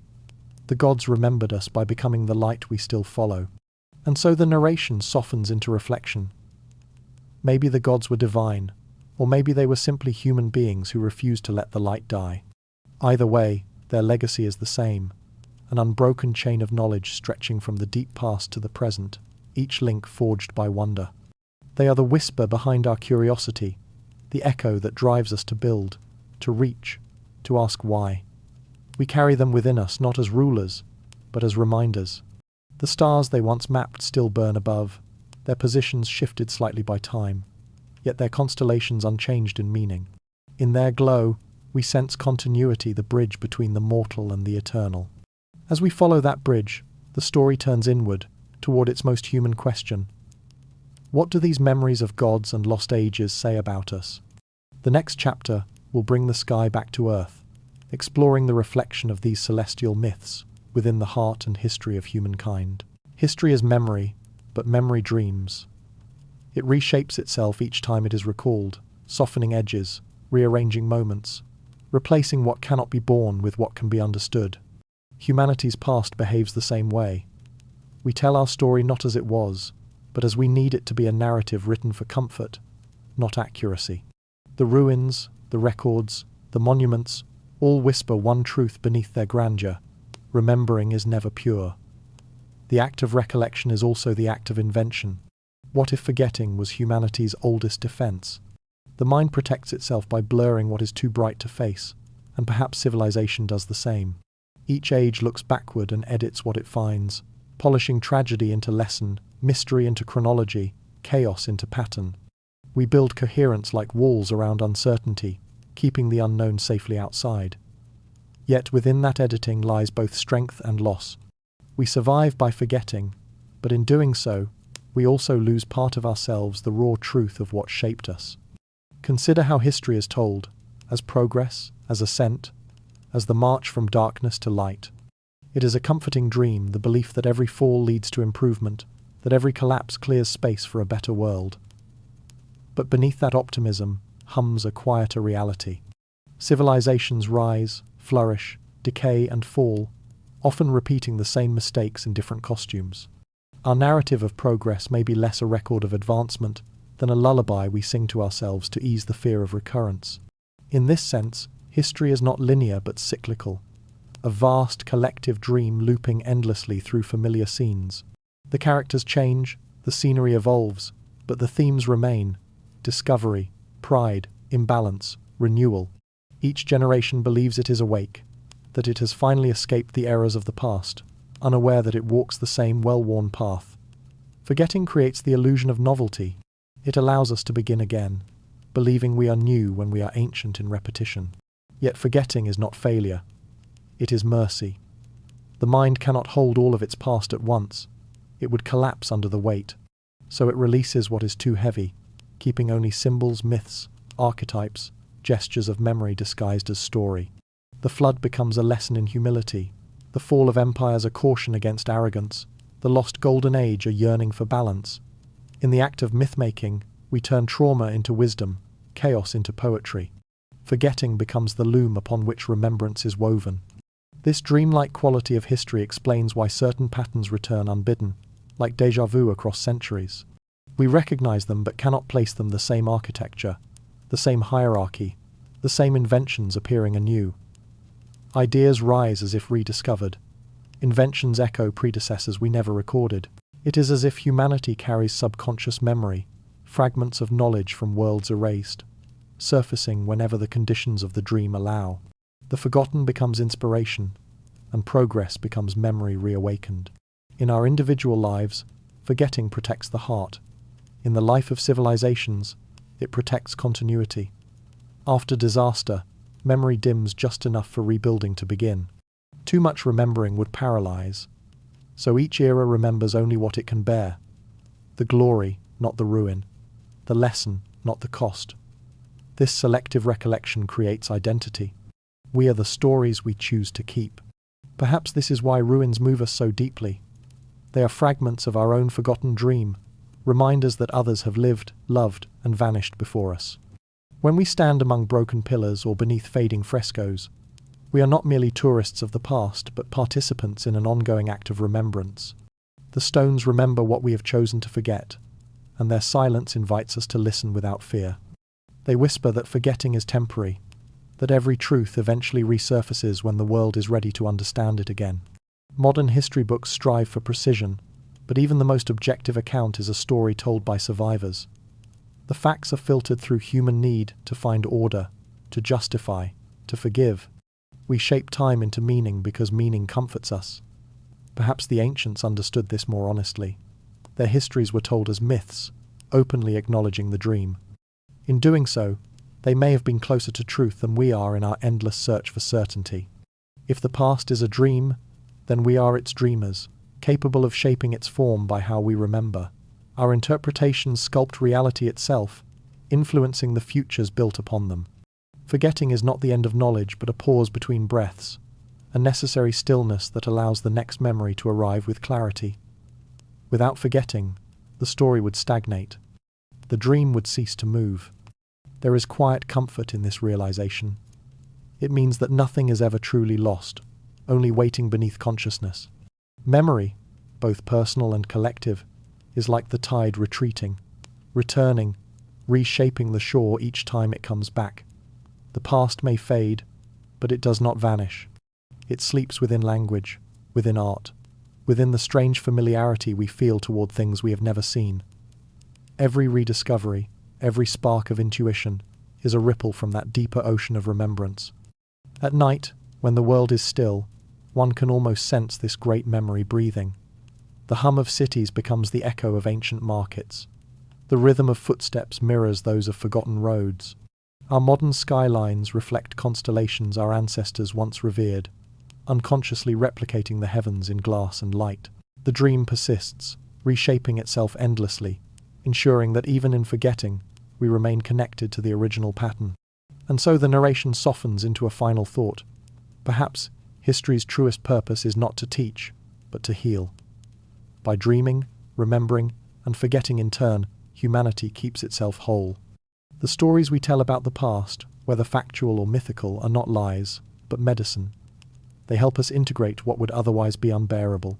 Forgetting, then, is not ignorance. It is the kindness of time, granting us space to rediscover ourselves anew. As this idea settles, the story prepares to awaken. If history is the dream, then rediscovery is the moment of remembering. The next chapter will open its eyes to the present, where modern science, technology, and curiosity begin to uncover what the dream has hidden. The forgotten past is stirring, and with it, the faint awareness that we have been here before. The past, when viewed through a quiet lens, begins to resemble a mirror. In its reflection we see not strangers, but ourselves. The same ambitions, the same patterns of brilliance and blindness, repeating under different suns. Civilizations rise like tides, gather strength, shimmer with confidence, and then recede. Their ruins whisper not only of what was lost, but of what will come again.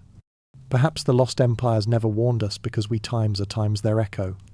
In the present age, we speak often of advancement, of progress measured in numbers and speed. We send signals across the planet faster than light, once travelled between torches. We peer into atoms, into galaxies, into the algorithms of life. And yet, beneath this triumph, a faint unease hums the sense that we have seen this before, not in detail, but in rhythm. The old world, too, reached upward until its reach became overreach. Its monuments grew taller, its tools more complex, its confidence unshakable. Then, slowly, imperceptibly, balance slipped. Nature, indifferent and patient, reclaimed its rhythm. We like to imagine that collapse is chaos, a sudden fall. More often it is silence, a quiet turning of the tide. Crops fail not once but many times. Rivers change course. Minds grow weary of constant noise. The machinery of progress continues, unaware that it is running on memory. Then one morning, the world feels heavier. The system that once expanded effortlessly begins to contract. It is not punishment, only the physics of equilibrium. Every age consumes itself in pursuit of permanence. Our ancestors recorded their awakenings in myth, describing floods, fires, and darkness not as endings, but but as cleansing. The world does not end, it resets. The question is whether we recognize the pattern before the wave returns. Today, we speak of climate, of imbalance, of the quiet rearrangement of seasons. We build towers of data instead of stone, but the principle is the same: to leave proof that we were here, that our light reached far. Yet, what if the proof we leave behind is the same message our predecessors left for us? Asterisk, remember balance asterisk? The ruins we study are not simply relics. They are conversations paused mid-sentence. Every fallen temple and eroded city is an unfinished letter addressed to the future. Their lesson is not despair, but humility. They remind us that intelligence alone does not guarantee endurance, that wisdom requires harmony with what sustains it. We are not separate from the earth. We are expressions of it, temporary gestures in its long unfolding, forgetting that truth has undone more than one golden age. The modern world often mistakes motion for progress. We race toward innovation, layering new upon old, forgetting that every structure rests upon unseen foundations. Technology gives us power, but not always perspective. We can map the genome, but still struggle to understand the heart. We can measure the stars, but forget to look up. The ancients, for all their mystery, lived with awareness of scale. They built not only for use, but for meaning, aligning temples to solstice light, carving eternity into stone. Their technology was spiritual as much as mechanical. Ours, perhaps, has reversed that balance. And yet, there is hope in the cycle. Collapse is not erasure, but renewal. The soil left by fallen civilizations nourishes those that follow. Out of every ending grows a quieter beginning, seeded with fragments of what was learned. We may be repeating, but repetition itself is not failure. It is the universe's way of refining understanding, each age testing whether wisdom can outlast wonder. The mirror of the past does not accuse, it invites reflection. Imagine future archaeologists walking through the skeletons of our cities, wondering who we were. They might marvel at our machines, our networks, our art, just as we marvel at the pyramids and ziggurats. They might ask the same questions we do. Asterisk. What were they reaching for? Did they know it could not last? Asterisk. The answer, perhaps, will be the same one we find in every ruin. Yes, they knew. And still they built. Because to create is humanity's way of saying to the universe, we remember. Maybe that is the true inheritance from the lost worlds, not their technology, but their impulse to seek meaning amid impermanence. The ancients aligned stone with stars. We align data with dreams. Both are expressions of the same desire to understand our place within the great pattern. The danger lies not in curiosity, but in forgetting reverence. Progress without humility becomes noise. Knowledge without wonder becomes weight. In quiet moments, when the electricity fades and the city hum subsides, we can almost feel the continuity beneath the surface of modern life. The same elements that built the first fires still burn in our veins. The same ocean that swallowed their shores laps at ours. The same stars that guided their navigation still watch from above. We are not separate chapters, but one ongoing sentence, written across epochs, each era adding its own punctuation of discovery and loss. So, when we look at the world's fragility, melting ice, restless weather, the fever of endless consumption, perhaps we are not witnessing something new, but remembering something old. The Earth is reminding us, as it always does, that equilibrium is not negotiable. The civilizations before us learned that truth by living through it. Ours may need to learn it again. The question is whether we can remember in time.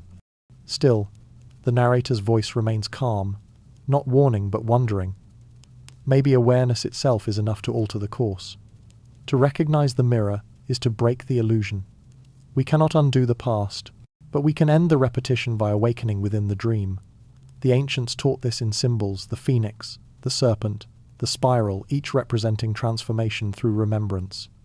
They understood that survival is not resistance, but adaptation guided by consciousness. If we listen to the echoes of their wisdom, we may yet find our footing. Beneath the noise of technology and ambition lies the same heartbeat that sustained them, the rhythm of connection, of gratitude, of balance. To remember that is to step outside the cycle, to evolve not through collapse but through comprehension. As the reflection deepens, the mirror of the past and the present merges. The line between us and them dissolves. The same hands that once carved stone now type on glass.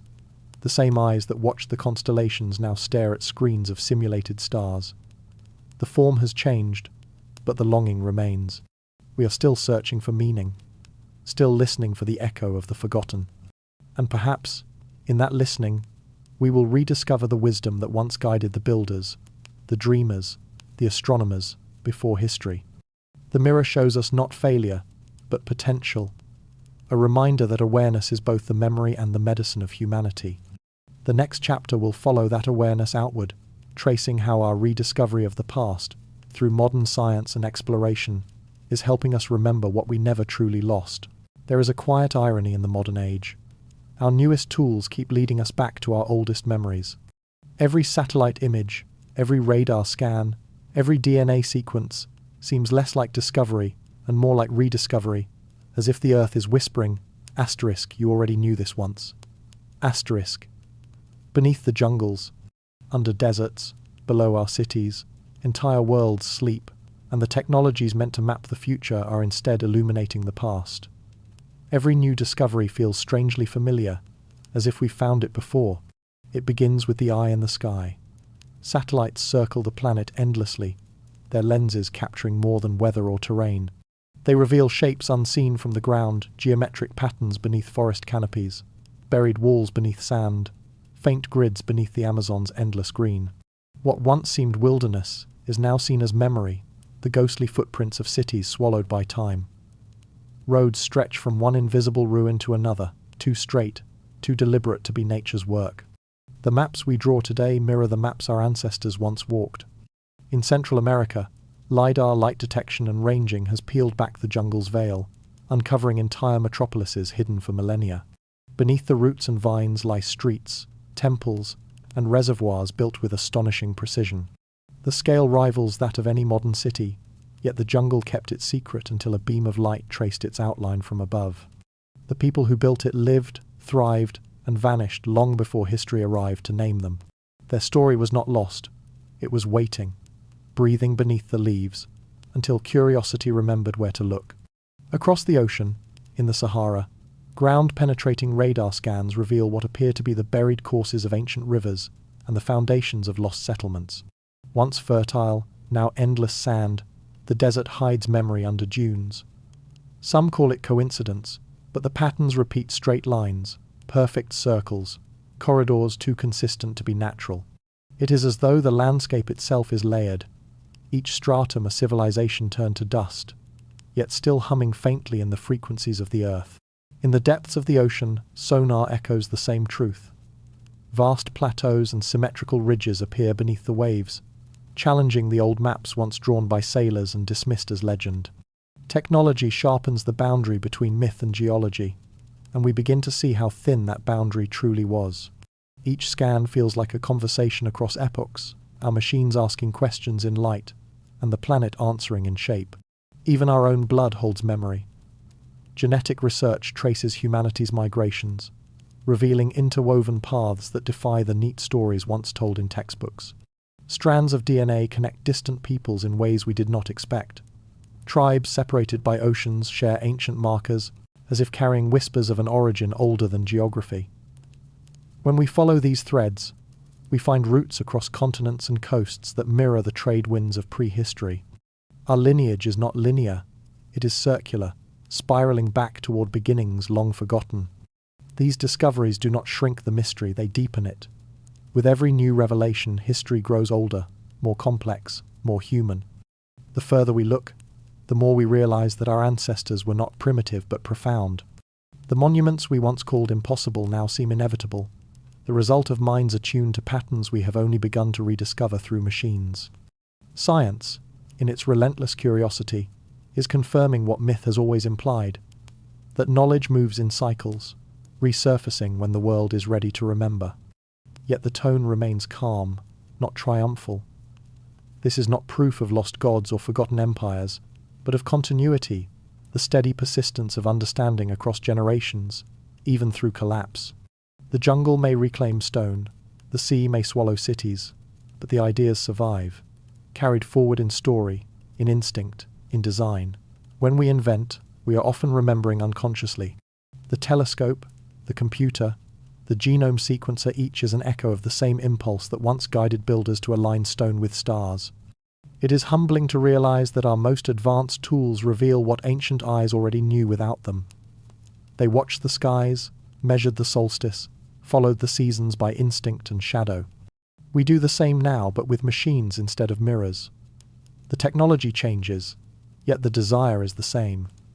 To understand the pattern behind existence, to find our coordinates in time. The more precise our measurements become, the closer we return to the wonder those early astronomers must have felt when they first recognized harmony in the heavens. Sometimes it feels as if the planet itself wants to be rediscovered. Earthquakes expose ruins, droughts reveal forgotten riverbeds, melting ice releases artifacts sealed for ages. The world is opening its archives, gently, piece by piece, offering fragments for us to read. What we call discovery may be the planet's own act of remembering, its way of ensuring that nothing remains buried forever. In that sense, technology is not the tool of revelation, but the instrument through which the Earth tells its story again. There is beauty in how science and mystery now walk hand in hand. The data confirms the dream, and the dream gives meaning to the data. When satellites find city grids beneath forests, we hear the faint echo of myths about golden ages that ended in flood. When DNA links distant peoples, we recall the stories of shared ancestors and wandering teachers. The scientific mind maps structure, the poetic mind feels significance. Together they recreate the whole picture, logic and wonder in quiet partnership. Each discovery invites reflection rather than conquest. We no longer ask merely times what times is hidden, but times why times it was forgotten. Perhaps the ancient builders knew that cycles of destruction and renewal were inevitable, that their work would someday vanish, only to inspire again when humanity was ready. Our rediscovery of their legacy might not be coincidence, but the fulfillment of their intention, a delayed conversation across millennia. As night settles over this modern world, the glow of screens mirrors the stars our ancestors watched. We map the Earth from space while they once mapped the sky from Earth. The symmetry is perfect, the circle complete. We are both the seekers and the sought, the rediscoverers and the rediscovered. The shadows we uncover with lasers and lenses are not ghosts of alien worlds, but reflections of our own endurance, proof that curiosity is the oldest inheritance of our species. And so the narrator's voice fades to a whisper. In the hum of machines and the light of satellites, the ancient world breathes again. Its outlines glow beneath deserts, its streets return beneath forests, its knowledge stirs within us. Every discovery is a reunion. The forgotten world was never truly gone. It was waiting for our return. What remains is to ask what this rediscovery means not only for history, but for who we believe ourselves to be. That question will guide us onward into the final reflections of our journey. When we speak of rediscovery, we are really speaking of return. Not the return of armies or banners, but of remembrance, the quiet awakening of something that never truly died. Every new excavation, every translation, every light beam that pierces through jungle or sand feels less like conquest and more like reunion. Perhaps the empire never vanished. It simply waited for us to remember. Across the world, the forgotten rises again. Not in stone or in crown, but in awareness.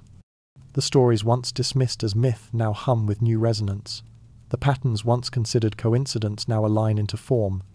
As science uncovers ruins older than history, and myth regains its voice through data, a subtle shift occurs. We begin to sense that the ancient world was not a prelude to ours, but a reflection for another turn of the same wheel. The forgotten empire is not a place, but a state of mind, reawakening within us. This return is not measured in years, but in recognition. The moment you see a carving that mirrors one half a world away, or a mathematical pattern found both in nature and in ancient art, something inside you stirs. It is a familiarity beyond logic, a wordless sense that you have seen this before, not in books, but somewhere in the marrow of memory.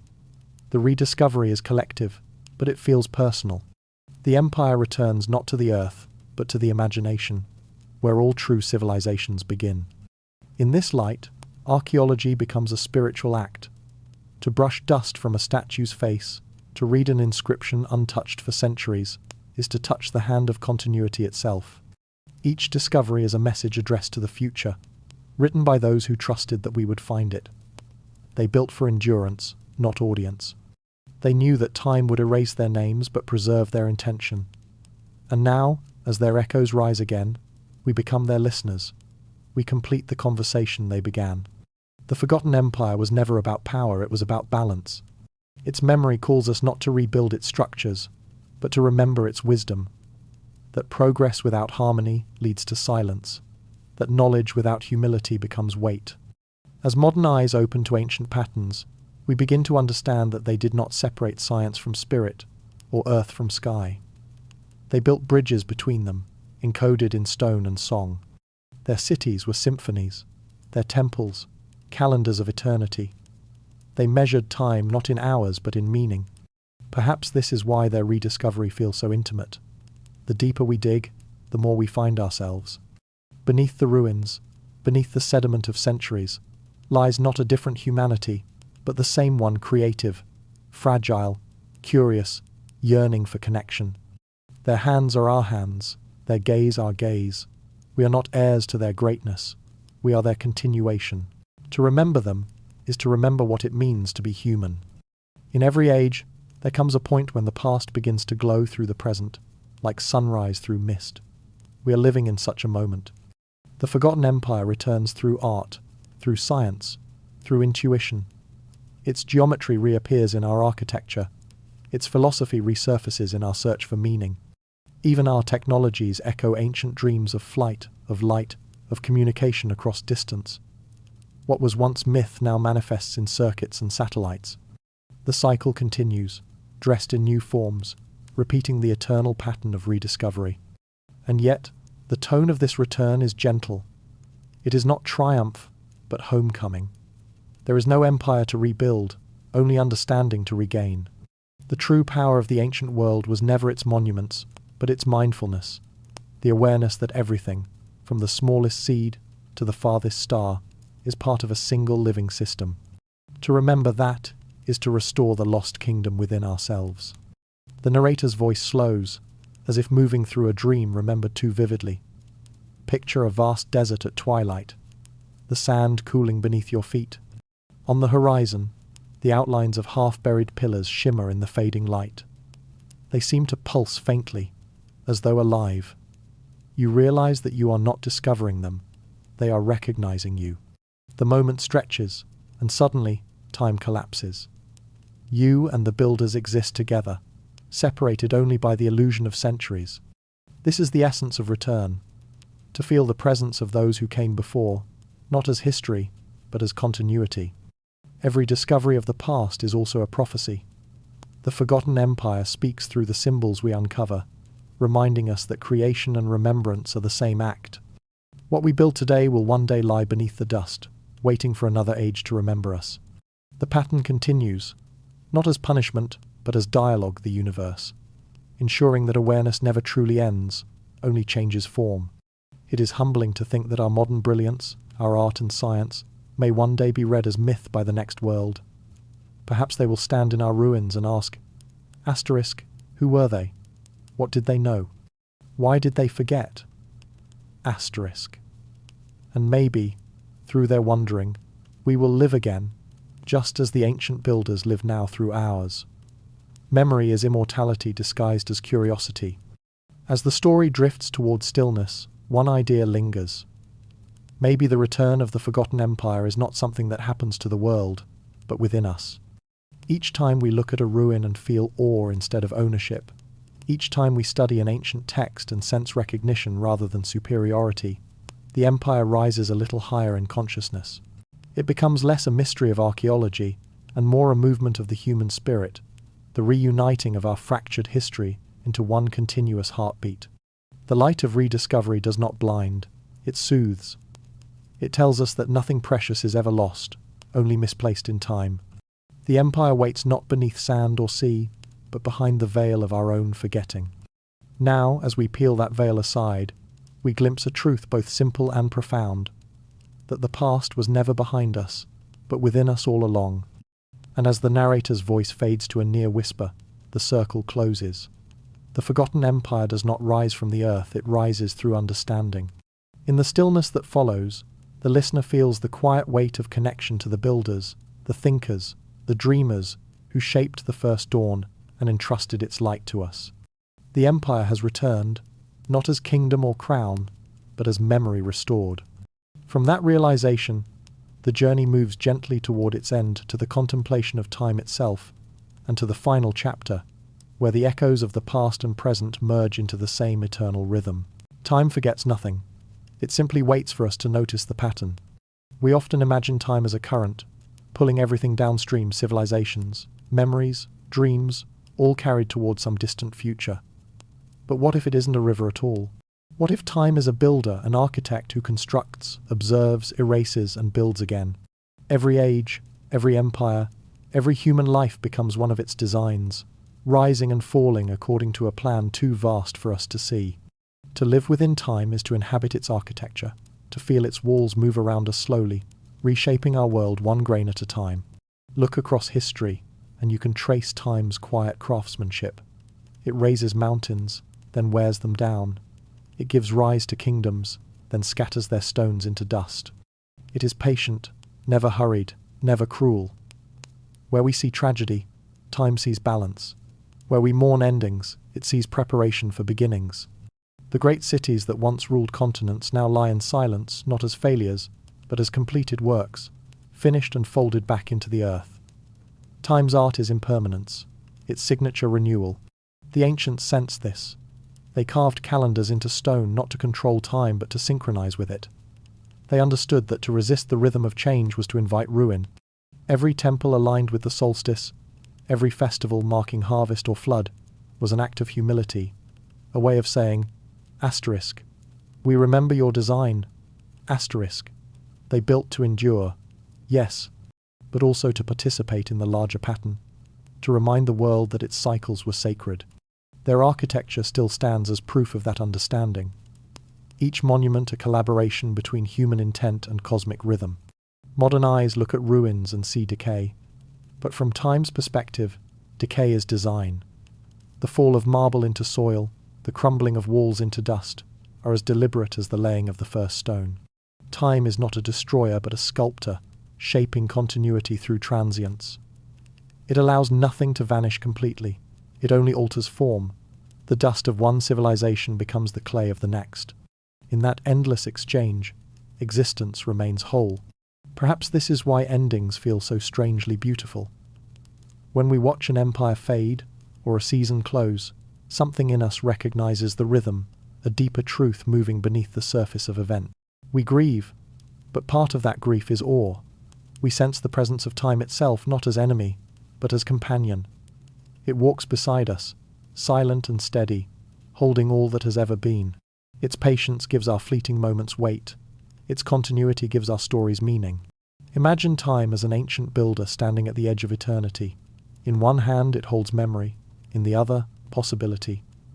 With each turn of its wrist, it lays the foundations of worlds. Civilizations rise as experiments in understanding, each one learning, forgetting, and learning again. The repetition is not error but evolution. Time builds by remembering differently. What we call history is simply its way of sketching variations on a theme. The eternal dialogue between awareness and amnesia. Even nature follows this architecture. The forests that burn return richer. The rivers that shift carve deeper truths into stone. Stars themselves are born from the ashes of earlier stars, light reborn from its own extinction. The pattern is everywhere. Creation following destruction, silence following sound. It is the heartbeat of existence, echoing across galaxies and human hearts alike. We live inside this rhythm without realizing it, mistaking its music for chaos when it is, in fact, perfect timing. If time is the patient architect, then humanity is its apprentice, forever learning, forever revising. Each generation inherits the blueprints of those before, builds upon them, then leaves behind its own foundations for the next. We are both the builders and the ruins, the process and the product. Our progress is not measured in permanence but in awareness, how deeply we recognize the pattern before it changes again. Perhaps the true purpose of remembering is not to preserve the past, but to perceive the design. When we look at the rise and fall of civilizations, at the looping cycles of discovery and loss, we glimpse the quiet intelligence of time. It does not judge, it does not hurry.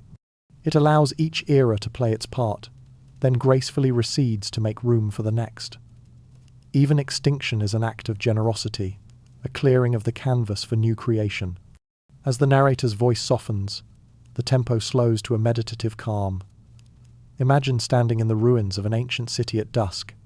The air is still, the stones warm from the sun. You run your hand along a wall carved by lives long vanished, and for a moment you feel no separation, only continuity. The people who built this place are not gone. They have become the silence around you, the dust beneath your feet, the memory that allows you to stand here now. Time has absorbed them, not to erase them, but to integrate them into its larger masterpiece.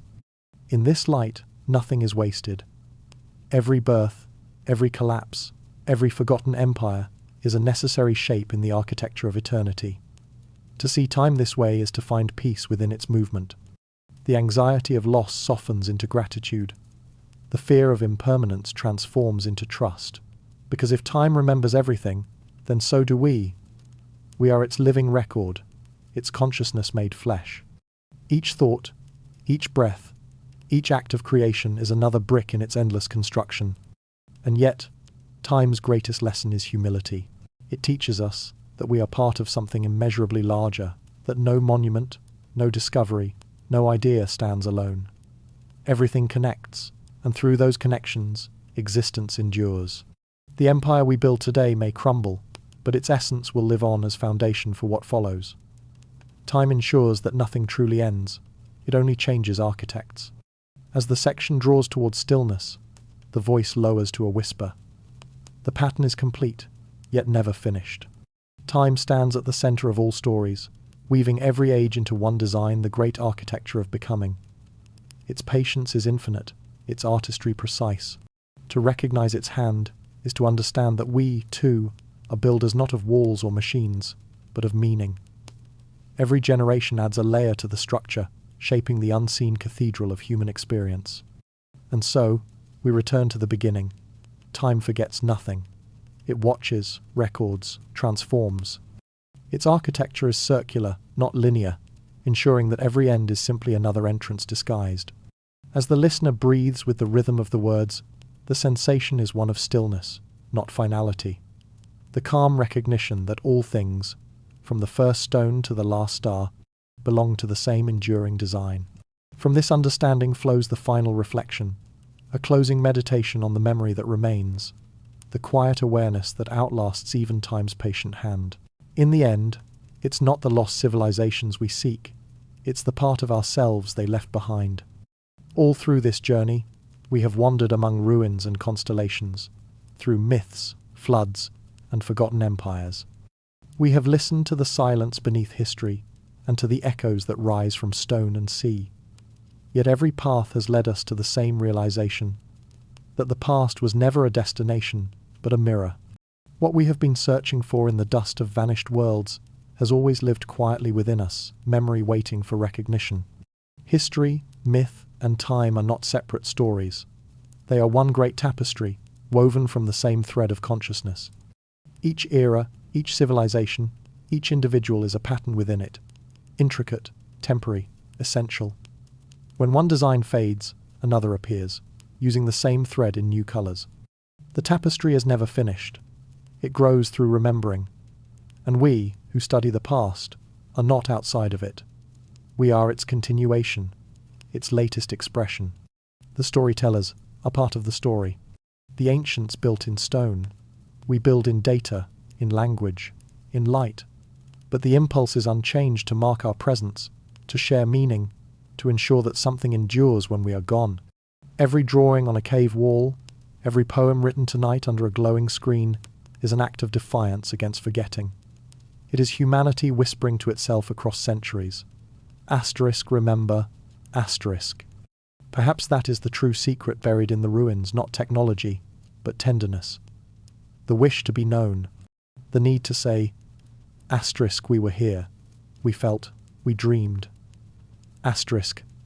That longing connects us to the builders of pyramids and temples, to the stargazers and scribes. It crosses every divide of time and language, binding the living to the lost.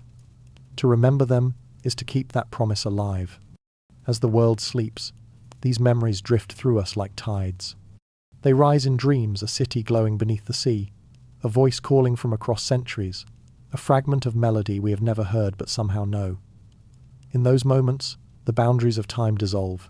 The forgotten empire, the first storyteller, the listener now falling asleep, all share the same breath.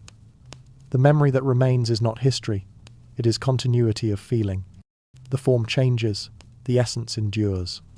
Every civilization believed it was the center of the story, yet each became a chapter in something larger. When we look back, we see that nothing truly disappears. Ideas transform, myths adapt, and knowledge reawakens in new forms. The fire passed from one age to the next never stops burning. It only changes hands. We inherit it every time we wonder, every time we create, every time we pause to listen to silence and call it sacred. The mystery has never asked to be solved. It only asks to be honored. To stand before the unknown and feel awe is enough. To recognize beauty and impermanence is enough. The universe does not need our certainty, it needs our attention. When we look at the stars or touch the smooth edge of an ancient stone, we participate in the same act of awareness that has always defined humanity, the quiet realization that we are both fleeting and infinite. Time, that patient architect, continues its work, but awareness outlives architecture. The memory that remains is not carved in monuments or trapped in artifacts. It lives in perception, in the way we see the world, in the kindness we extend, in the questions we keep asking even when answers fade. We are the living archive of all who came before, the dream in which the forgotten remember themselves again. As centuries pass, our own creations will weather and sink. The languages we speak will one day sound as strange as hieroglyphs, but the essence behind them, curiosity, love, the wish to connect, will surface once more in another age.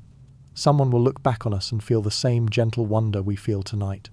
They will sense that they are not alone, that others once reached toward the same light. That is how memory survives, not through permanence, but through empathy. So we arrive here, at the end that is also a beginning. The voices of the past grow quiet, the stars settle into their endless rhythm, and the earth turns softly beneath us. Nothing final happens, only continuation.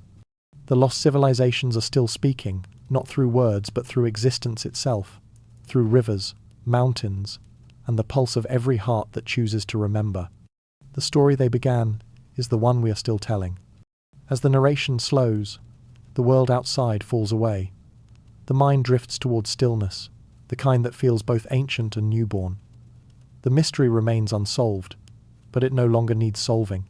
It is enough to feel it to rest in the space between knowing and wonder, where history becomes dream and dream becomes peace. The camera of imagination rises now above the world, over oceans that hide old cities, over forests that conceal forgotten roads, over mountains carved by time. Far below, lights shimmer like constellations reflected on water. Each one a heartbeat, a thought, a memory. Together they form a single pattern, the living tapestry of humanity, endlessly weaving itself anew. And somewhere within that pattern, a voice quiet, timeless whispers the final truth. We are the memory that remains. The forgotten are not gone.